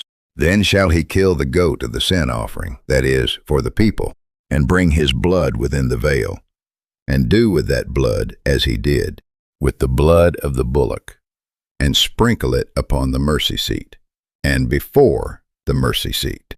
And he shall make an atonement for the holy place, because of the uncleanness of the children of Israel, and because of their transgressions and all their sins. And so shall he do for the tabernacle of the congregation, that remaineth among them in the midst of their uncleanness. And there shall be no man in the tabernacle of the congregation when he goeth in to make an atonement in the holy place, until he come out, and have made an atonement for himself, and for his household, and for all the congregation of Israel. And he shall go out unto the altar that is before the Lord, and make an atonement for it, and shall take of the blood of the bullock, and of the blood of the goat, and put it upon the horns of the altar round about. And he shall sprinkle of the blood upon it with his finger 7 times, and cleanse it, and hallow it from the uncleanness of the children of Israel. And when he hath made an end of reconciling the holy place, and the tabernacle of the congregation, and the altar, he shall bring the live goat. And Aaron shall lay both his hands upon the head of the live goat, and confess over him all the iniquities of the children of Israel, and all their transgressions and all their sins, putting them upon the head of the goat, and shall send him away by the hand of a fit man into the wilderness. And the goat shall bear upon him all their iniquities unto a land not inhabited, and he shall let go the goat in the wilderness. And Aaron shall come into the tabernacle of the congregation, and shall put off the linen garments which he put on when he went into the holy place, and shall leave them there. And he shall wash his flesh with water in the holy place, and put on his garments, and come forth, and offer his burnt offering, and the burnt offering of the people, and make an atonement for himself and for the people. And the fat of the sin offering shall he burn upon the altar. And he that let go the goat for the scapegoat shall wash his clothes, and bathe his flesh in water, and afterward come into the camp. And the bullock for the sin offering, and the goat for the sin offering, whose blood was brought in to make atonement in the holy place, shall one carry forth without the camp. And they shall burn in the fire their skins, and their flesh, and their dung. And he that burneth them shall wash his clothes, and bathe his flesh in water. And afterward he shall come into the camp. And this shall be a statute forever unto you, that in the 7th month, on the 10th day of the month, ye shall afflict your souls, and do no work at all, whether it be one of your own country, or a stranger that sojourneth among you. For on that day shall the priest make an atonement for you, to cleanse you, that ye may be clean from all your sins before the Lord. It shall be a Sabbath of rest unto you, and ye shall afflict your souls by a statute forever. And the priest whom he shall anoint, and whom he shall consecrate to minister in the priest's office in his father's stead, shall make the atonement, and shall put on the linen clothes, even the holy garments. And he shall make an atonement for the holy sanctuary, and he shall make an atonement for the tabernacle of the congregation, and for the altar, and he shall make an atonement for the priests, and for all the people of the congregation. And this shall be an everlasting statute unto you, to make an atonement for the children of Israel for all their sins once a year. And he did as the Lord commanded Moses. And the Lord spake unto Moses, saying, Speak unto Aaron and unto his sons, and unto all the children of Israel, and say unto them, This is the thing which the Lord hath commanded, saying, What man soever there be of the house of Israel, that killeth an ox, or lamb, or goat in the camp, or that killeth it out of the camp, and bringeth it, not unto the door of the tabernacle of the congregation, to offer an offering unto the Lord before the tabernacle of the Lord, blood shall be imputed unto that man. He hath shed blood, and that man shall be cut off from among his people, to the end that the children of Israel may bring their sacrifices, which they offer in the open field, even that they may bring them unto the Lord, unto the door of the tabernacle of the congregation, unto the priest, and offer them for peace offerings unto the Lord. And the priest shall sprinkle the blood upon the altar of the Lord at the door of the tabernacle of the congregation, and burn the fat for a sweet savor unto the Lord. And they shall no more offer their sacrifices unto devils, after whom they have gone a-whoring. This shall be a statute forever unto them throughout their generations. And thou shalt say unto them, Whatsoever man there be of the house of Israel, or of the strangers, which sojourn among you, that offereth a burnt offering, or sacrifice, and bringeth it not unto the door of the tabernacle of the congregation, to offer it unto the Lord, even that man shall be cut off from among his people. And whatsoever man there be of the house of Israel, or of the strangers that sojourn among you, that eateth any manner of blood, I will even set my face against that soul that eateth blood, and will cut him off from among his people. For the life of the flesh is in the blood, and I have given it to you upon the altar to make an atonement for your souls. For it is the blood that maketh an atonement for the soul. Therefore I said unto the children of Israel, No soul of you shall eat blood, neither shall any stranger that sojourneth among you eat blood. And whatsoever man there be of the children of Israel, or of the strangers that sojourn among you, which hunteth and catcheth any beast or fowl that may be eaten, he shall even pour out the blood thereof, and cover it with dust. For it is the life of all flesh, the blood of it is for the life thereof. Therefore I said unto the children of Israel, You shall eat the blood of no manner of flesh, for the life of all flesh is the blood thereof. Whosoever eateth it shall be cut off. And every soul that eateth that which died of itself, or that which was torn with beasts, whether it be one of your own country or a stranger, he shall both wash his clothes and bathe himself in water, and be unclean until the even, then shall he be clean. But if he wash them not, nor bathe his flesh, then he shall bear his iniquity. And the Lord spake unto Moses, saying, Speak unto the children of Israel, and say unto them, I am the Lord your God. After the doings of the land of Egypt wherein ye dwelt, shall ye not do? And after the doings of the land of Canaan, whither I bring you, shall ye not do, neither shall ye walk in their ordinances. Ye shall do my judgments, and keep mine ordinances, to walk therein. I am the Lord your God. Ye shall therefore keep my statutes and my judgments, which, if a man do, he shall live in them. I am the Lord. None of you shall approach to any that is near of kin to him, to uncover their nakedness. I am the Lord. The nakedness of thy father, or the nakedness of thy mother, shalt thou not uncover. She is thy mother. Thou shalt not uncover her nakedness. The nakedness of thy father's wife shalt thou not uncover. It is thy father's nakedness. The nakedness of thy sister, the daughter of thy father, or daughter of thy mother, whether she be born at home or born abroad, even their nakedness thou shalt not uncover.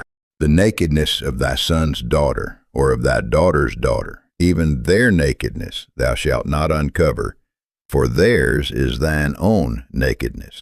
The nakedness of thy father's wife's daughter, begotten of thy father, she is thy sister. Thou shalt not uncover her nakedness. Thou shalt not uncover the nakedness of thy father's sister. She is thy father's near kinswoman.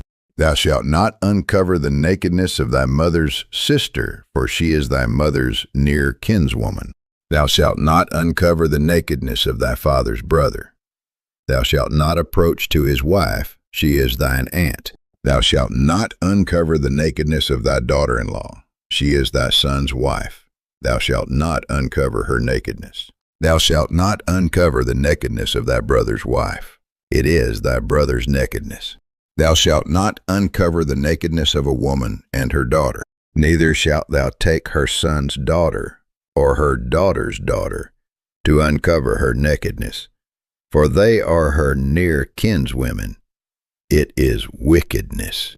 Neither shalt thou take a wife to her sister, to vex her, to uncover her nakedness, beside the other in her lifetime. Also thou shalt not approach unto a woman to uncover her nakedness, as long as she is put apart for her uncleanness. Moreover, thou shalt not lie carnally with thy neighbor's wife, to defile thyself with her. And thou shalt not let any of thy seed pass through the fire to Molech. Neither shalt thou profane the name of thy God. I am the Lord. Thou shalt not lie with mankind, as with womankind it is abomination. Neither shalt thou lie with any beast to defile thyself therewith. Neither shall any woman stand before a beast to lie down thereto. It is confusion. Defile not ye yourselves in any of these things, for in all these the nations are defiled, which I cast out before you. And the land is defiled, therefore I do visit the iniquity thereof upon it, and the land itself vomiteth out her inhabitants. Ye shall therefore keep my statutes and my judgments, and shall not commit any of these abominations, neither any of your own nation, nor any stranger that sojourneth among you, for all these abominations have the men of the land done which were before you. And the land is defiled, that the land spew not you out also, when ye defile it, as it spewed out the nations that were before you. For whosoever shall commit any of these abominations, even the souls that commit them, shall be cut off from among their people. Therefore shall ye keep mine ordinance, that ye commit not any one of these abominable customs, which were committed before you, and that ye defile not yourselves therein. I am the Lord your God. And the Lord spake unto Moses, saying, Speak unto all the congregation of the children of Israel, and say unto them, Ye shall be holy, for I, the Lord your God, am holy. Ye shall fear every man his mother and his father, and keep my Sabbaths. I am the Lord your God. Turn ye not unto idols, nor make to yourselves molten gods. I am the Lord your God. And if ye offer a sacrifice of peace offerings unto the Lord, ye shall offer it at your own will. It shall be eaten the same day ye offer it, and on the morrow, and if aught remain until the third day, it shall be burnt in the fire. And if it be eaten at all on the third day, It is abominable, it shall not be accepted. Therefore every one that eateth it shall bear his iniquity, because he hath profaned the hallowed thing of the Lord. And that soul shall be cut off from among his people. And when ye reap the harvest of your land, thou shalt not wholly reap the corners of thy field, neither shalt thou gather the gleanings of thy harvest.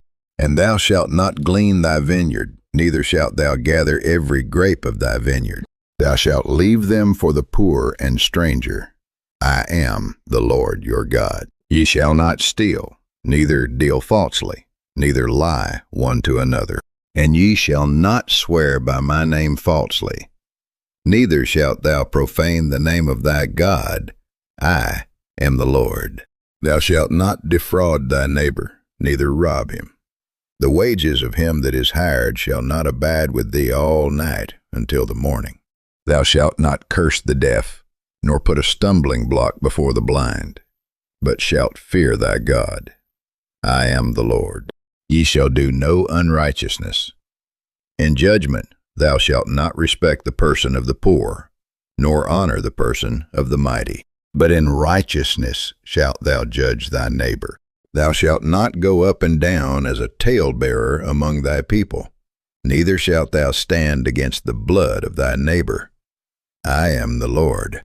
Thou shalt not hate thy brother in thine heart. Thou shalt in any wise rebuke thy neighbor, and not suffer sin upon him. Thou shalt not avenge, nor bear any grudge against the children of thy people, but thou shalt love thy neighbor as thyself. I am the Lord. Ye shall keep my statutes. Thou shalt not let thy cattle gender with a diverse kind, thou shalt not sow thy field with mingled seed, neither shall a garment mingled of linen and woolen come upon thee. And whosoever lieth carnally with a woman, that is, a bondmaid betrothed to an husband, and not at all redeemed, nor freedom given her, she shall be scourged. They shall not be put to death, because she was not free. And he shall bring his trespass offering unto the Lord, unto the door of the tabernacle of the congregation, even a ram for a trespass offering. And the priest shall make an atonement for him with the ram of the trespass offering before the Lord for his sin, which he hath done, and the sin which he hath done shall be forgiven him. And when ye shall come into the land, and shall have planted all manner of trees for food, then ye shall count the fruit thereof as uncircumcised 3 years. Shall it be as uncircumcised unto you, it shall not be eaten of. But in the 4th year all the fruit thereof shall be holy, to praise the Lord withal. And in the 5th year shall ye eat of the fruit thereof, that it may yield unto you the increase thereof. I am the Lord your God. Ye shall not eat anything with the blood, neither shall ye use enchantment, nor observe times. Ye shall not round the corners of your heads, neither shalt thou mar the corners of thy beard. Ye shall not make any cuttings in your flesh for the dead, nor print any marks upon you. I am the Lord. Do not prostitute thy daughter, to cause her to be a whore, lest the land fall to whoredom, and the land become full of wickedness. Ye shall keep my Sabbaths, and reverence my sanctuary. I am the Lord. Regard not them that have familiar spirits, neither seek after wizards, to be defiled by them. I am the Lord your God. Thou shalt rise up before the hoary head, and honor the face of the old man, and fear thy God. I am the Lord. And if a stranger sojourn with thee in your land, ye shall not vex him. But the stranger that dwelleth with you shall be unto you as one born among you, and thou shalt love him as thyself, for ye were strangers in the land of Egypt. I am the Lord your God. Ye shall do no unrighteousness in judgment, in meat yard, in weight, or in measure. Just balances, just weights, a just ephah, and a just hin shall ye have. I am the Lord your God, which brought you out of the land of Egypt. Therefore shall ye observe all my statutes, and all my judgments, and do them. I am the Lord.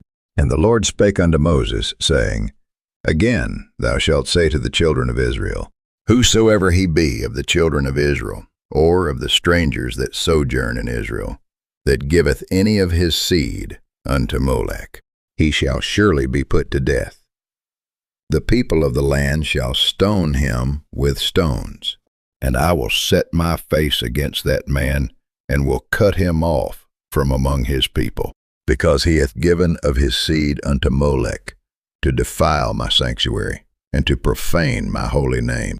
And if the people of the land do anyways hide their eyes from the man, when he giveth of his seed unto Molech, and kill him, not then I will set my face against that man, and against his family, and will cut him off, and all that go a-whoring after him, to commit whoredom with Molech from among their people. And the soul that turneth after such as have familiar spirits, and after wizards, to go a-whoring after them, I will even set my face against that soul, and will cut him off from among his people. Sanctify yourselves, therefore, and be ye holy, for I am the Lord your God. And ye shall keep my statutes, and do them. I am the Lord which sanctify you. For every one that curseth his father or his mother shall be surely put to death. He hath cursed his father or his mother. His blood shall be upon him. And the man that committeth adultery with another man's wife, even he that committeth adultery with his neighbor's wife, the adulterer and the adulteress shall surely be put to death. And the man that lieth with his father's wife hath uncovered his father's nakedness. Both of them shall surely be put to death. Their blood shall be upon them. And if a man lie with his daughter-in-law, both of them shall surely be put to death. They have wrought confusion, their blood shall be upon them. If a man also lie with mankind, as he lieth with a woman, both of them have committed an abomination. They shall surely be put to death. Their blood shall be upon them. And if a man take a wife and her mother, it is wickedness. They shall be burnt with fire, both he and they, that there be no wickedness among you. And if a man lie with a beast, he shall surely be put to death, and ye shall slay the beast. And if a woman approach unto any beast and lie down, thereto thou shalt kill the woman, and the beast they shall surely be put to death. Their blood shall be upon them. And if a man shall take his sister, his father's daughter, or his mother's daughter, and see her nakedness, and she see his nakedness, it is a wicked thing, and they shall be cut off in the sight of their people. He hath uncovered his sister's nakedness, he shall bear his iniquity. And if a man shall lie with a woman having her sickness, and shall uncover her nakedness, he hath discovered her fountain, and she hath uncovered the fountain of her blood, and both of them shall be cut off from among their people. And thou shalt not uncover the nakedness of thy mother's sister, nor of thy father's sister, for he uncovereth his near kin. They shall bear their iniquity. And if a man shall lie with his uncle's wife, he hath uncovered his uncle's nakedness. They shall bear their sin. They shall die childless. And if a man shall take his brother's wife, it is an unclean thing. He hath uncovered his brother's nakedness. They shall be childless. Ye shall therefore keep all my statutes and all my judgments, and do them, that the land whither I bring you to dwell therein spew you not out. And ye shall not walk in the manners of the nation which I cast out before you, for they committed all these things, and therefore I abhorred them. But I have said unto you, Ye shall inherit their land, and I will give it unto you to possess it, a land that floweth with milk and honey. I am the Lord your God, which have separated you from other people. Ye shall therefore put difference between clean beasts and unclean, and between unclean fowls and clean. And ye shall not make your souls abominable by beast or by fowl, or by any manner of living thing that creepeth on the ground, which I have separated from you as unclean. And ye shall be holy unto me, for I the Lord am holy, and have severed you from other people, that ye should be mine. A man also or woman that hath a familiar spirit, or that is a wizard, shall surely be put to death. They shall stone them with stones, their blood shall be upon them. And the Lord said unto Moses, Speak unto the priests, the sons of Aaron, and say unto them, There shall none be defiled for the dead among his people, but for his kin that is near unto him, that is, for his mother, and for his father, and for his son, and for his daughter, and for his brother, and for his sister. A virgin that is nigh unto him, which hath had no husband, for her may he be defiled. But he shall not defile himself, being a chief man among his people, to profane himself. They shall not make baldness upon their head, neither shall they shave off the corner of their beard, nor make any cuttings in their flesh. They shall be holy unto their God, and not profane the name of their God for the offerings of the Lord, made by fire, and the bread of their God they do offer, therefore they shall be holy. They shall not take a wife that is a whore, or profane, neither shall they take a woman put away from her husband, for he is holy unto his God. Thou shalt sanctify him therefore, for he offereth the bread of thy God. He shall be holy unto thee, for I the Lord, which sanctify you, am holy. And the daughter of any priest, if she profane herself by playing the whore, she profaneth her father, she shall be burnt with fire. And he that is the high priest among his brethren, upon whose head the anointing oil was poured, and that is consecrated to put on the garments, shall not uncover his head, nor rend his clothes. Neither shall he go into any dead body, nor defile himself for his father, or for his mother. Neither shall he go out of the sanctuary, nor profane the sanctuary of his God, for the crown of the anointing oil of his God is upon him. I am the Lord. And he shall take a wife in her virginity, a widow, or a divorced woman, or profane, or an harlot. These shall he not take, but he shall take a virgin of his own people to wife. Neither shall he profane his seed among his people, for I, the Lord, do sanctify him. And the Lord spake unto Moses, saying, Speak unto Aaron, saying, Whosoever he be of thy seed in their generations that hath any blemish, let him not approach to offer the bread of his God. For whatsoever man he be that hath a blemish, he shall not approach a blind man, or a lame, or he that hath a flat nose, or anything superfluous, or a man that is broken-footed, or broken-handed, or crook-backed, or a dwarf, or that hath a blemish in his eye, or be scurvy, or scabbed, or hath his stones broken. No man that hath a blemish of the seed of Aaron. The priest shall come nigh to offer the offerings of the Lord made by fire. He hath a blemish, he shall not come nigh to offer the bread of his God. He shall eat the bread of his God, both of the most holy and of the holy. Only he shall not go in unto the veil, nor come nigh unto the altar, because he hath a blemish that he profane, not my sanctuaries. For I, the Lord, do sanctify them. And Moses told it unto Aaron, and to his sons, and unto all the children of Israel. And the Lord spake unto Moses, saying, Speak unto Aaron, and to his sons, that they separate themselves from the holy things of the children of Israel, and that they profane not my holy name in those things which they hallow unto me. I am the Lord.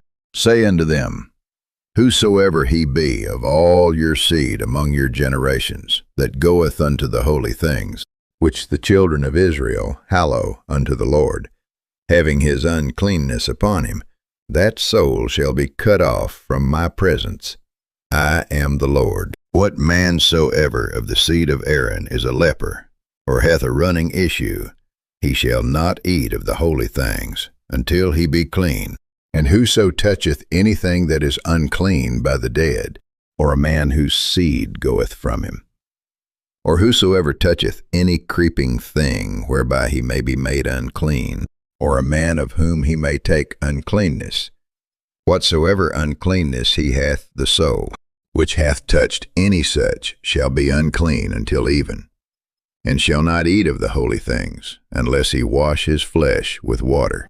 And when the sun is down, he shall be clean, and shall afterward eat of the holy things, because it is his food. That which dieth of itself, or is torn with beast, he shall not eat to defile himself therewith. I am the Lord. They shall therefore keep mine ordinance, lest they bear sin for it, and die therefore.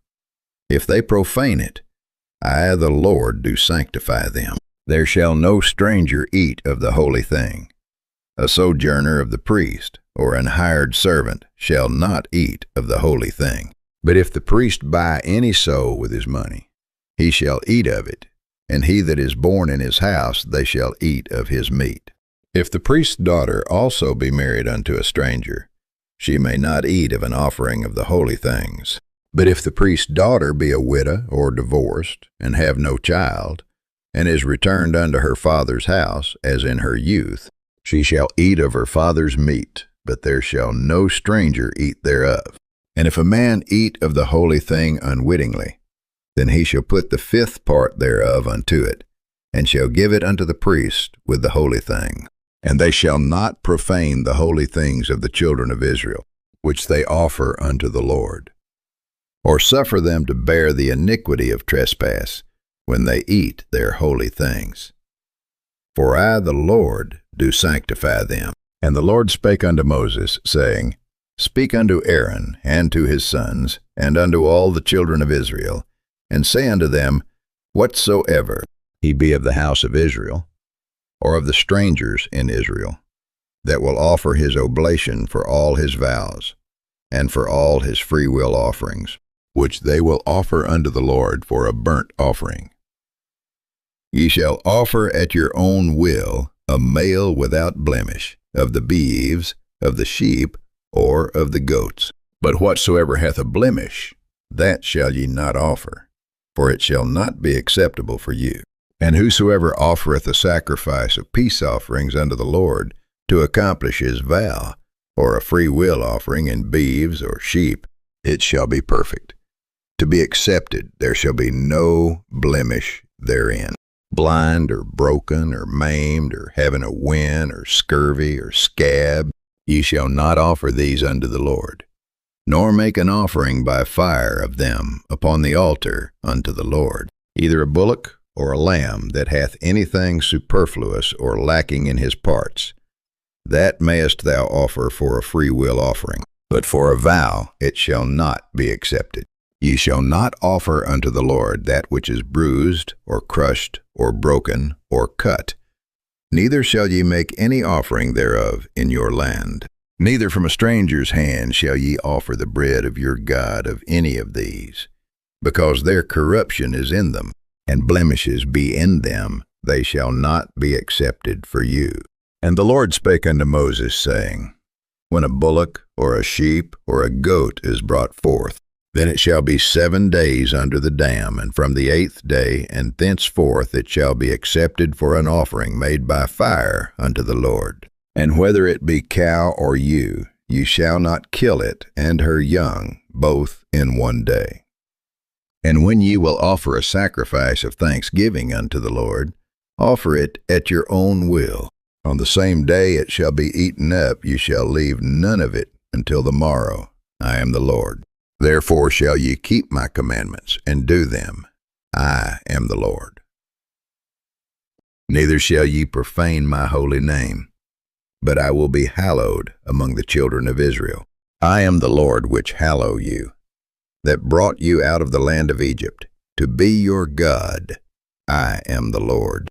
And the Lord spake unto Moses, saying, Speak unto the children of Israel, and say unto them, Concerning the feasts of the Lord, which ye shall proclaim to be holy convocations, even these are my feasts. 6 days shall work be done, but the seventh day is the Sabbath of rest. In holy convocation ye shall do no work therein. It is the Sabbath of the Lord in all your dwellings. These are the feasts of the Lord, even holy convocations, which ye shall proclaim in their seasons. In the 14th day of the first month at even is the Lord's Passover. And on the 15th day of the same month is the feast of unleavened bread. Unto the Lord 7 days ye must eat unleavened bread. In the first day ye shall have an holy convocation. Ye shall do no servile work therein. But ye shall offer an offering made by fire unto the Lord 7 days, and the 7th day is an holy convocation. Ye shall do no servile work therein. And the Lord spake unto Moses, saying, Speak unto the children of Israel, and say unto them, When ye be come into the land, which I give unto you, and shall reap the harvest thereof, then ye shall bring a sheaf of the first fruits of your harvest unto the priest. And he shall wave the sheaf before the Lord, to be accepted for you on the morrow after the Sabbath, the priest shall wave it. And ye shall offer that day when ye wave the sheaf an he lamb without blemish of the first year for a burnt offering unto the Lord. And the meat offering thereof shall be 2/10 deals of fine flour mingled with oil, an offering made by fire unto the Lord for a sweet savor. And the drink offering thereof shall be of wine, the 4th part of an hin. And ye shall eat neither bread, nor parched corn, nor green ears, until the selfsame day that ye have brought an offering unto your God. It shall be a statute forever throughout your generations in all your dwellings. And ye shall count unto you from the morrow after the Sabbath, from the day that ye brought the sheaf of the wave.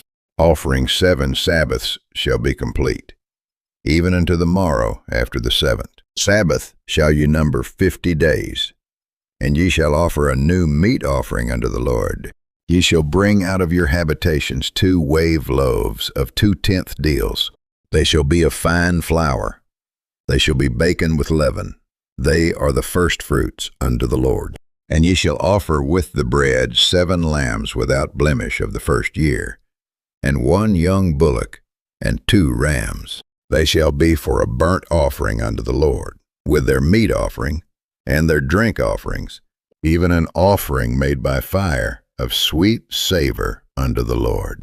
Then ye shall sacrifice 1 kid of the goats for a sin offering, and 2 lambs of the first year for a sacrifice of peace offerings. And the priest shall wave them with the bread of the firstfruits for a wave offering before the Lord, with the 2 lambs. They shall be holy to the Lord for the priest. And ye shall proclaim on the selfsame day, that it may be an holy convocation unto you, ye shall do no servile work. Therein it shall be a statute forever in all your dwellings throughout your generations. And when ye reap the harvest of your land, thou shalt not make clean riddance of the corners of thy field when thou reapest, neither shalt thou gather any gleaning of thy harvest. Thou shalt leave them unto the poor and to the stranger. I am the Lord your God.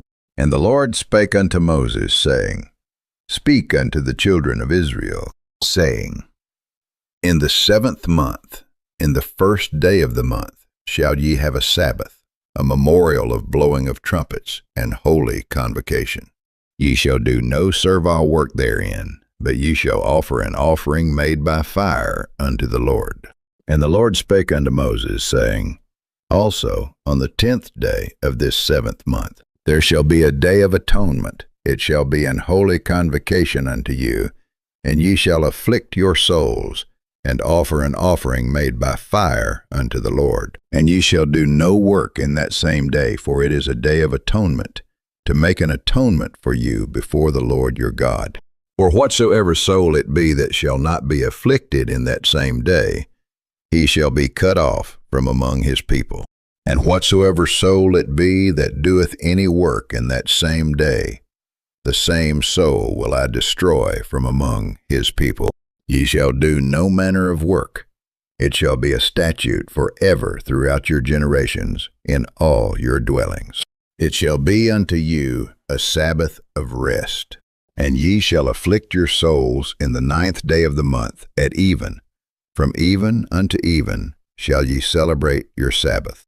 And the Lord spake unto Moses, saying, Speak unto the children of Israel, saying, The 15th day of this 7th month shall be the feast of tabernacles for 7 days unto the Lord. On the 1st day shall be an holy convocation. Ye shall do no servile work therein.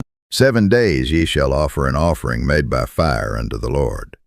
On the 8th day shall be an holy convocation unto you, and ye shall offer an offering made by fire unto the Lord. It is a solemn assembly, and ye shall do no servile work therein. These are the feasts of the Lord, which ye shall proclaim to be holy convocations, to offer an offering made by fire unto the Lord, a burnt offering and a meat offering, a sacrifice and drink offerings, everything upon his day, beside the Sabbaths of the Lord, and beside your gifts, and beside all your vows, and beside all your freewill offerings, which ye give unto the Lord. Also in the 15th day of the 7th month, when ye have gathered in the fruit of the land, ye shall keep a feast unto the Lord 7 days. On the 1st day shall be a Sabbath, and on the 8th day shall be a Sabbath. And ye shall take you on the 1st day the boughs of goodly trees, branches of palm trees, and the boughs of thick trees, and willows of the brook. And ye shall rejoice before the Lord your God 7 days. And ye shall keep it a feast unto the Lord 7 days in the year. It shall be a statute forever in your generations. Ye shall celebrate it in the 7th month. Ye shall dwell in booths 7 days. All that are Israelites born shall dwell in booths, that your generations may know that I made the children of Israel to dwell in booths when I brought them out of the land of Egypt. I am the Lord your God. And Moses declared unto the children of Israel the feasts of the Lord. And the Lord spake unto Moses, saying, Command the children of Israel that they bring unto thee pure oil olive, beaten for the light, to cause the lamps to burn continually. Without the veil of the testimony in the tabernacle of the congregation shall Aaron order it from the evening unto the morning before the Lord continually. It shall be a statute forever in your generations. He shall order the lamps upon the pure candlestick before the Lord continually. And thou shalt take fine flour, and bake 12 cakes thereof. 2/10 deals shall be in 1 cake. And thou shalt set them in 2 rows, 6 on a row, upon the pure table before the Lord. And thou shalt put pure frankincense upon each row, that it may be on the bread for a memorial, even an offering made by fire unto the Lord. Every Sabbath he shall set it in order before the Lord continually, being taken from the children of Israel by an everlasting covenant. And it shall be Aaron's and his sons, and they shall eat it in the holy place. For it is most holy unto him, of the offerings of the Lord made by fire, by a perpetual statute. And the son of an Israelitish woman, whose father was an Egyptian, went out among the children of Israel, and this son of the Israelitish woman and a man of Israel strove together in the camp. And the Israelitish woman's son blasphemed the name of the Lord, and cursed. And they brought him unto Moses, and his mother's name was Shelomith, the daughter of Dibri, of the tribe of Dan. And they put him in ward, that the mind of the Lord might be showed them.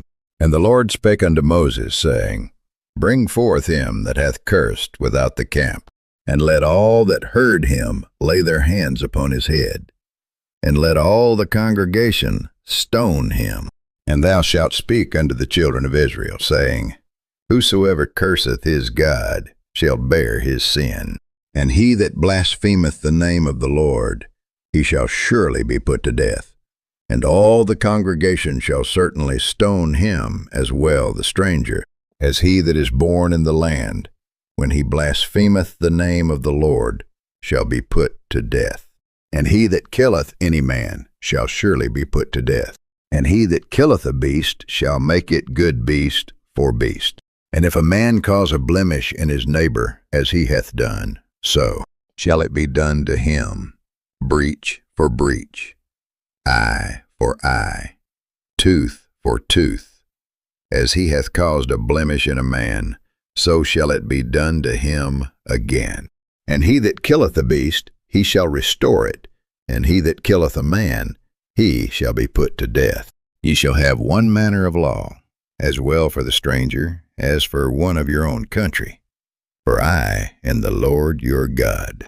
And Moses spake to the children of Israel that they should bring forth him that had cursed out of the camp, and stone him with stones. And the children of Israel did as the Lord commanded Moses.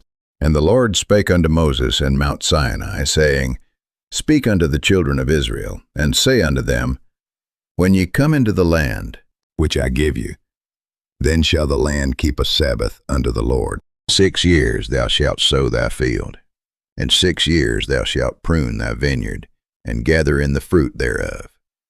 But in the 7th year shall be a Sabbath of rest unto the land, a Sabbath for the Lord. Thou shalt neither sow thy field, nor prune thy vineyard.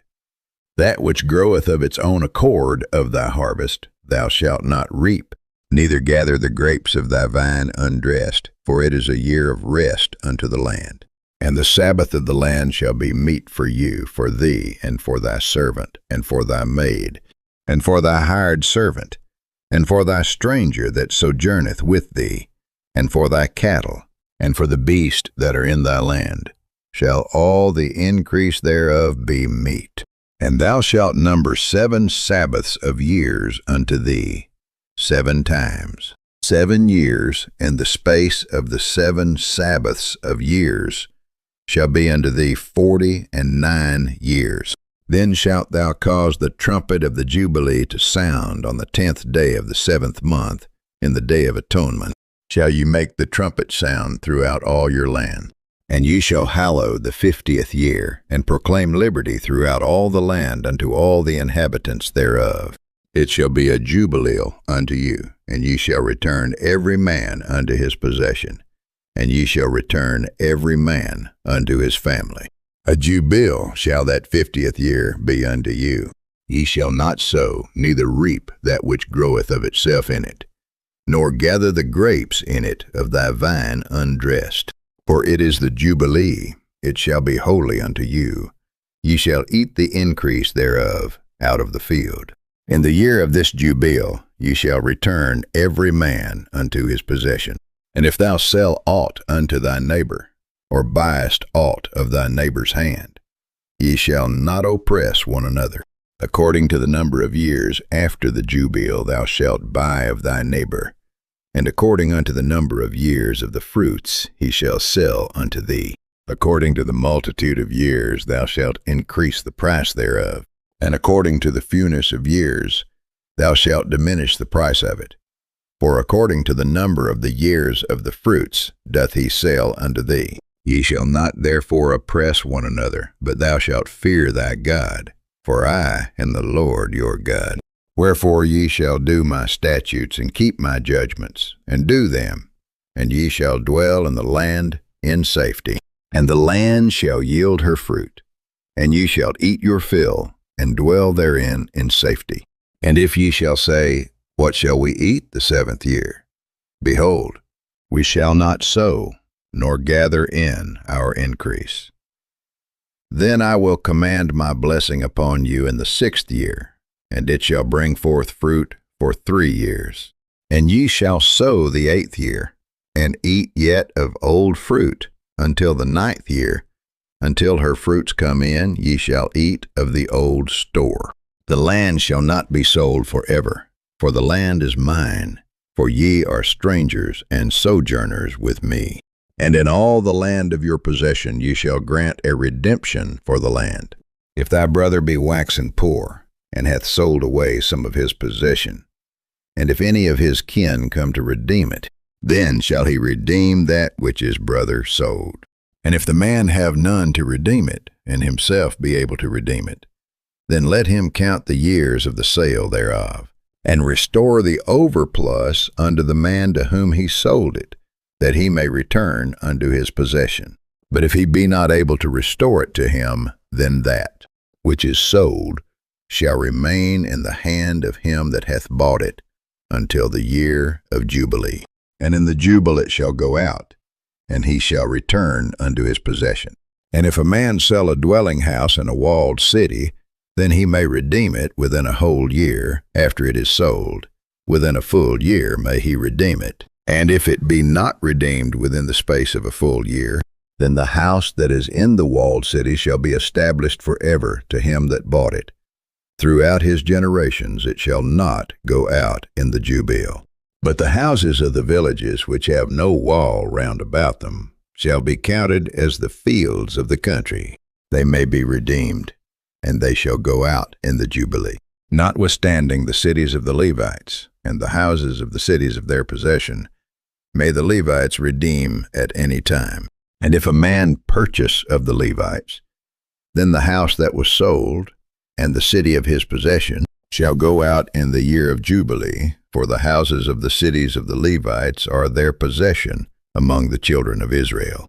But the field of the suburbs of their cities may not be sold, for it is their perpetual possession. And if thy brother be waxen poor, and fallen in decay with thee, then thou shalt relieve him, yea, though he be a stranger, or a sojourner, that he may live with thee. Take thou no usury of him, or increase, but fear thy God, that thy brother may live with thee. Thou shalt not give him thy money upon usury, nor lend him thy victuals for increase. I am the Lord your God, which brought you forth out of the land of Egypt, to give you the land of Canaan, and to be your God.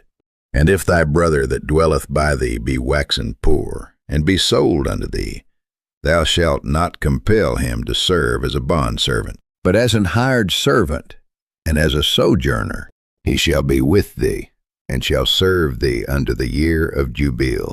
And then shall he depart from thee, both he and his children, with him, and shall return unto his own family, and unto the possession of his fathers shall he return.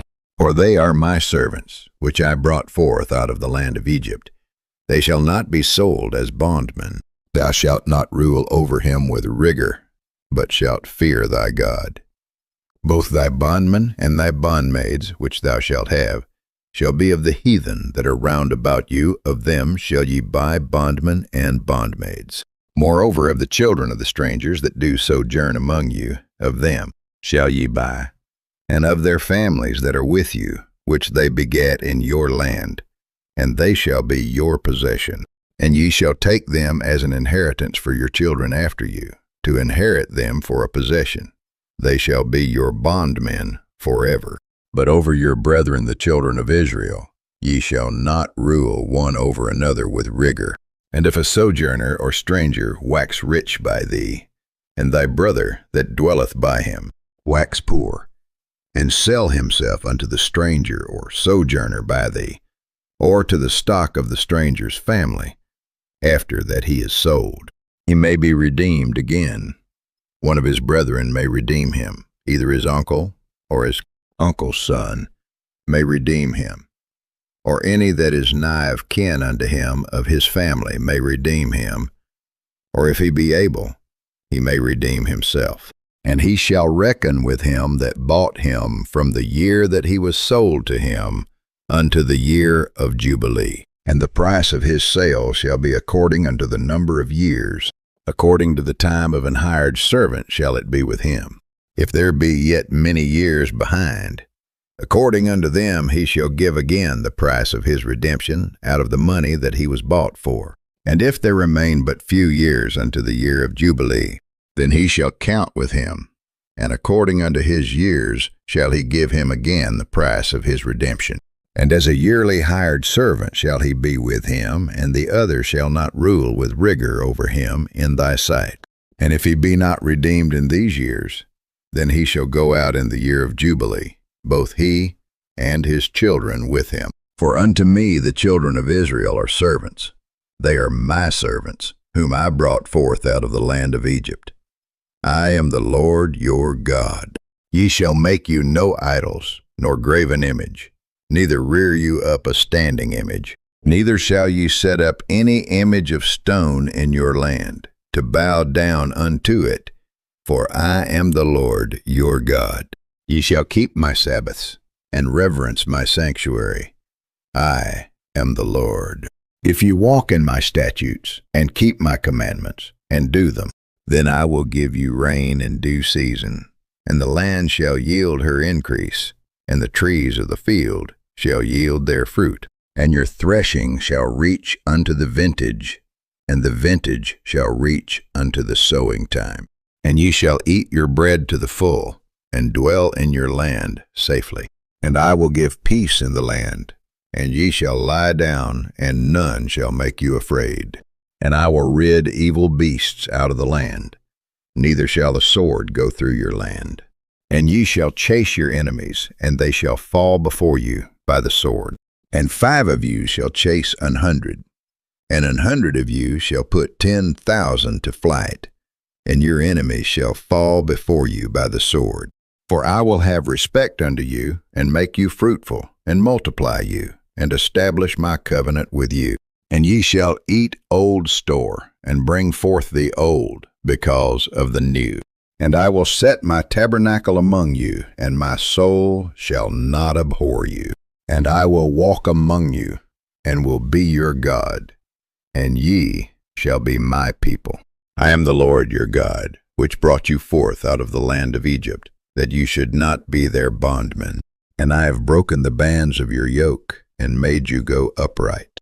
But if ye will not hearken unto me, and will not do all these commandments, and if ye shall despise my statutes, or if your soul abhor my judgments, so that ye will not do all my commandments, but that ye break my covenant, I also will do this unto you. I will even appoint over you terror, consumption, and the burning ague, that shall consume the eyes, and cause sorrow of heart. And ye shall sow your seed in vain, for your enemies shall eat it. And I will set my face against you, and ye shall be slain before your enemies. They that hate you shall reign over you, and ye shall flee when none pursueth you. And if ye will not yet for all this hearken unto me, then I will punish you 7 times more for your sins. And I will break the pride of your power, and I will make your heaven as iron, and your earth as brass. And your strength shall be spent in vain, for your land shall not yield her increase. Neither shall the trees of the land yield their fruits. And if ye walk contrary unto me, and will not hearken unto me, I will bring 7 times more plagues upon you, according to your sins. I will also send wild beasts among you, which shall rob you of your children, and destroy your cattle, and make you few in number, and your highways shall be desolate. And if ye will not be reformed by me by these things, but will walk contrary unto me, then will I also walk contrary unto you, and will punish you yet 7 times for your sins. And I will bring a sword upon you that shall avenge the quarrel of my covenant. And when ye are gathered together within your cities, I will send the pestilence among you, and ye shall be delivered into the hand of the enemy. And when I have broken the staff of your bread, 10 women shall bake your bread in 1 oven, and they shall deliver you your bread again by weight, and ye shall eat, and not be satisfied. And if ye will not for all this hearken unto me, but walk contrary unto me, then I will walk contrary unto you also in fury, and I, even I, will chastise you 7 times for your sins. And ye shall eat the flesh of your sons, and the flesh of your daughters shall ye eat. And I will destroy your high places, and cut down your images, and cast your carcasses upon the carcasses of your idols, and my soul shall abhor you. And I will make your cities waste, and bring your sanctuaries unto desolation, and I will not smell the savor of your sweet odors. And I will bring the land into desolation, and your enemies which dwell therein shall be astonished at it. And I will scatter you among the heathen, and will draw out a sword after you, and your land shall be desolate, and your cities waste. Then shall the land enjoy her Sabbaths, as long as it lieth desolate, and ye be in your enemy's land. Even then shall the land rest, and enjoy her Sabbaths. As long as it lieth desolate, it shall rest, because it did not rest in your Sabbaths, when ye dwelt upon it. And upon them that are left alive of you, I will send a faintness into their hearts in the lands of their enemies. And the sound of a shaken leaf shall chase them, and they shall flee as fleeing from a sword, and they shall fall when none pursueth. And they shall fall one upon another, as it were before a sword, when none pursueth, and ye shall have no power to stand before your enemies. And ye shall perish among the heathen, and the land of your enemies shall eat you up. And they that are left of you shall pine away in their iniquity in your enemies' lands. And also in the iniquities of their fathers shall they pine away with them. If they shall confess their iniquity, and the iniquity of their fathers with their trespass, which they trespassed against me, and that also they have walked contrary unto me, and that I also have walked contrary unto them, and have brought them into the land of their enemies, if then their uncircumcised hearts be humbled, and they then accept of the punishment of their iniquity. Then will I remember my covenant with Jacob, and also my covenant with Isaac, and also my covenant with Abraham will I remember, and I will remember the land. The land also shall be left of them, and shall enjoy her Sabbaths, while she lieth desolate without them. And they shall accept of the punishment of their iniquity, even because they despised my judgments, and because their soul abhorred my statutes. And yet for all that, when they be in the land of their enemies, I will not cast them away, neither will I abhor them, to destroy them utterly, and to break my covenant with them, for I am the Lord their God. But I will for their sakes remember the covenant of their ancestors, whom I brought forth out of the land of Egypt in the sight of the heathen, that I might be their God. I am the Lord. These are the statutes and judgments and laws which the Lord made between him and the children of Israel in Mount Sinai by the hand of Moses. And the Lord spake unto Moses, saying, Speak unto the children of Israel, and say unto them, When a man shall make a singular vow, the person shall be for the Lord by thy estimation. And thy estimation shall be of the male from 20 years old, even unto 60 years old. Even thy estimation shall be 50 shekels of silver, after the shekel of the sanctuary. And if it be a female, then thy estimation shall be 30 shekels. And if it be from 5 years old even unto 20 years old, then thy estimation shall be of the male 20 shekels, and for the female 10 shekels. And if it be from a month old even unto 5 years old, then thy estimation shall be of the male 5 shekels of silver, and for the female thy estimation shall be 3 shekels of silver. And if it be from 60 years old and above, if it be a male, then thy estimation shall be 15 shekels, and for the female 10 shekels. But if he be poorer than thy estimation, then he shall present himself before the priest, and the priest shall value him. According to his ability, that vowed shall the priest value him. And if it be a beast, whereof men bring an offering unto the Lord, all that any man giveth of such unto the Lord shall be holy. He shall not alter it, nor change it, a good for a bad, or a bad for a good. And if he shall at all change beast for beast, then it and the exchange thereof shall be holy. And if it be any unclean beast, of which they do not offer a sacrifice unto the Lord, then he shall present the beast before the priest, and the priest shall value it, whether it be good or bad, as thou valuest it. Who art the priest, so shall it be. But if he will at all redeem it, then he shall add a 5th part thereof unto thy estimation. And when a man shall sanctify his house to be holy unto the Lord, then the priest shall estimate it, whether it be good or bad, as the priest shall estimate it, so shall it stand. And if he that sanctified it will redeem his house, then he shall add the 5th part of the money of thy estimation unto it, and it shall be his.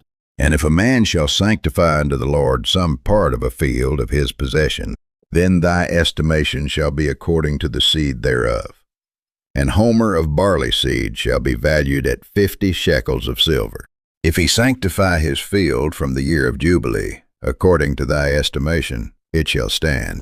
But if he sanctify his field after the Jubilee, then the priest shall reckon unto him the money, according to the years that remain, even unto the year of the Jubilee, and it shall be abated from thy estimation. And if he that sanctified the field will in any wise redeem it, then he shall add the 5th part of the money of thy estimation unto it, and it shall be assured to him. And if he will not redeem the field, or if he have sold the field to another man, it shall not be redeemed any more. But the field, when it goeth out in the Jubilee, shall be holy unto the Lord. As a field devoted, the possession thereof shall be the priest's.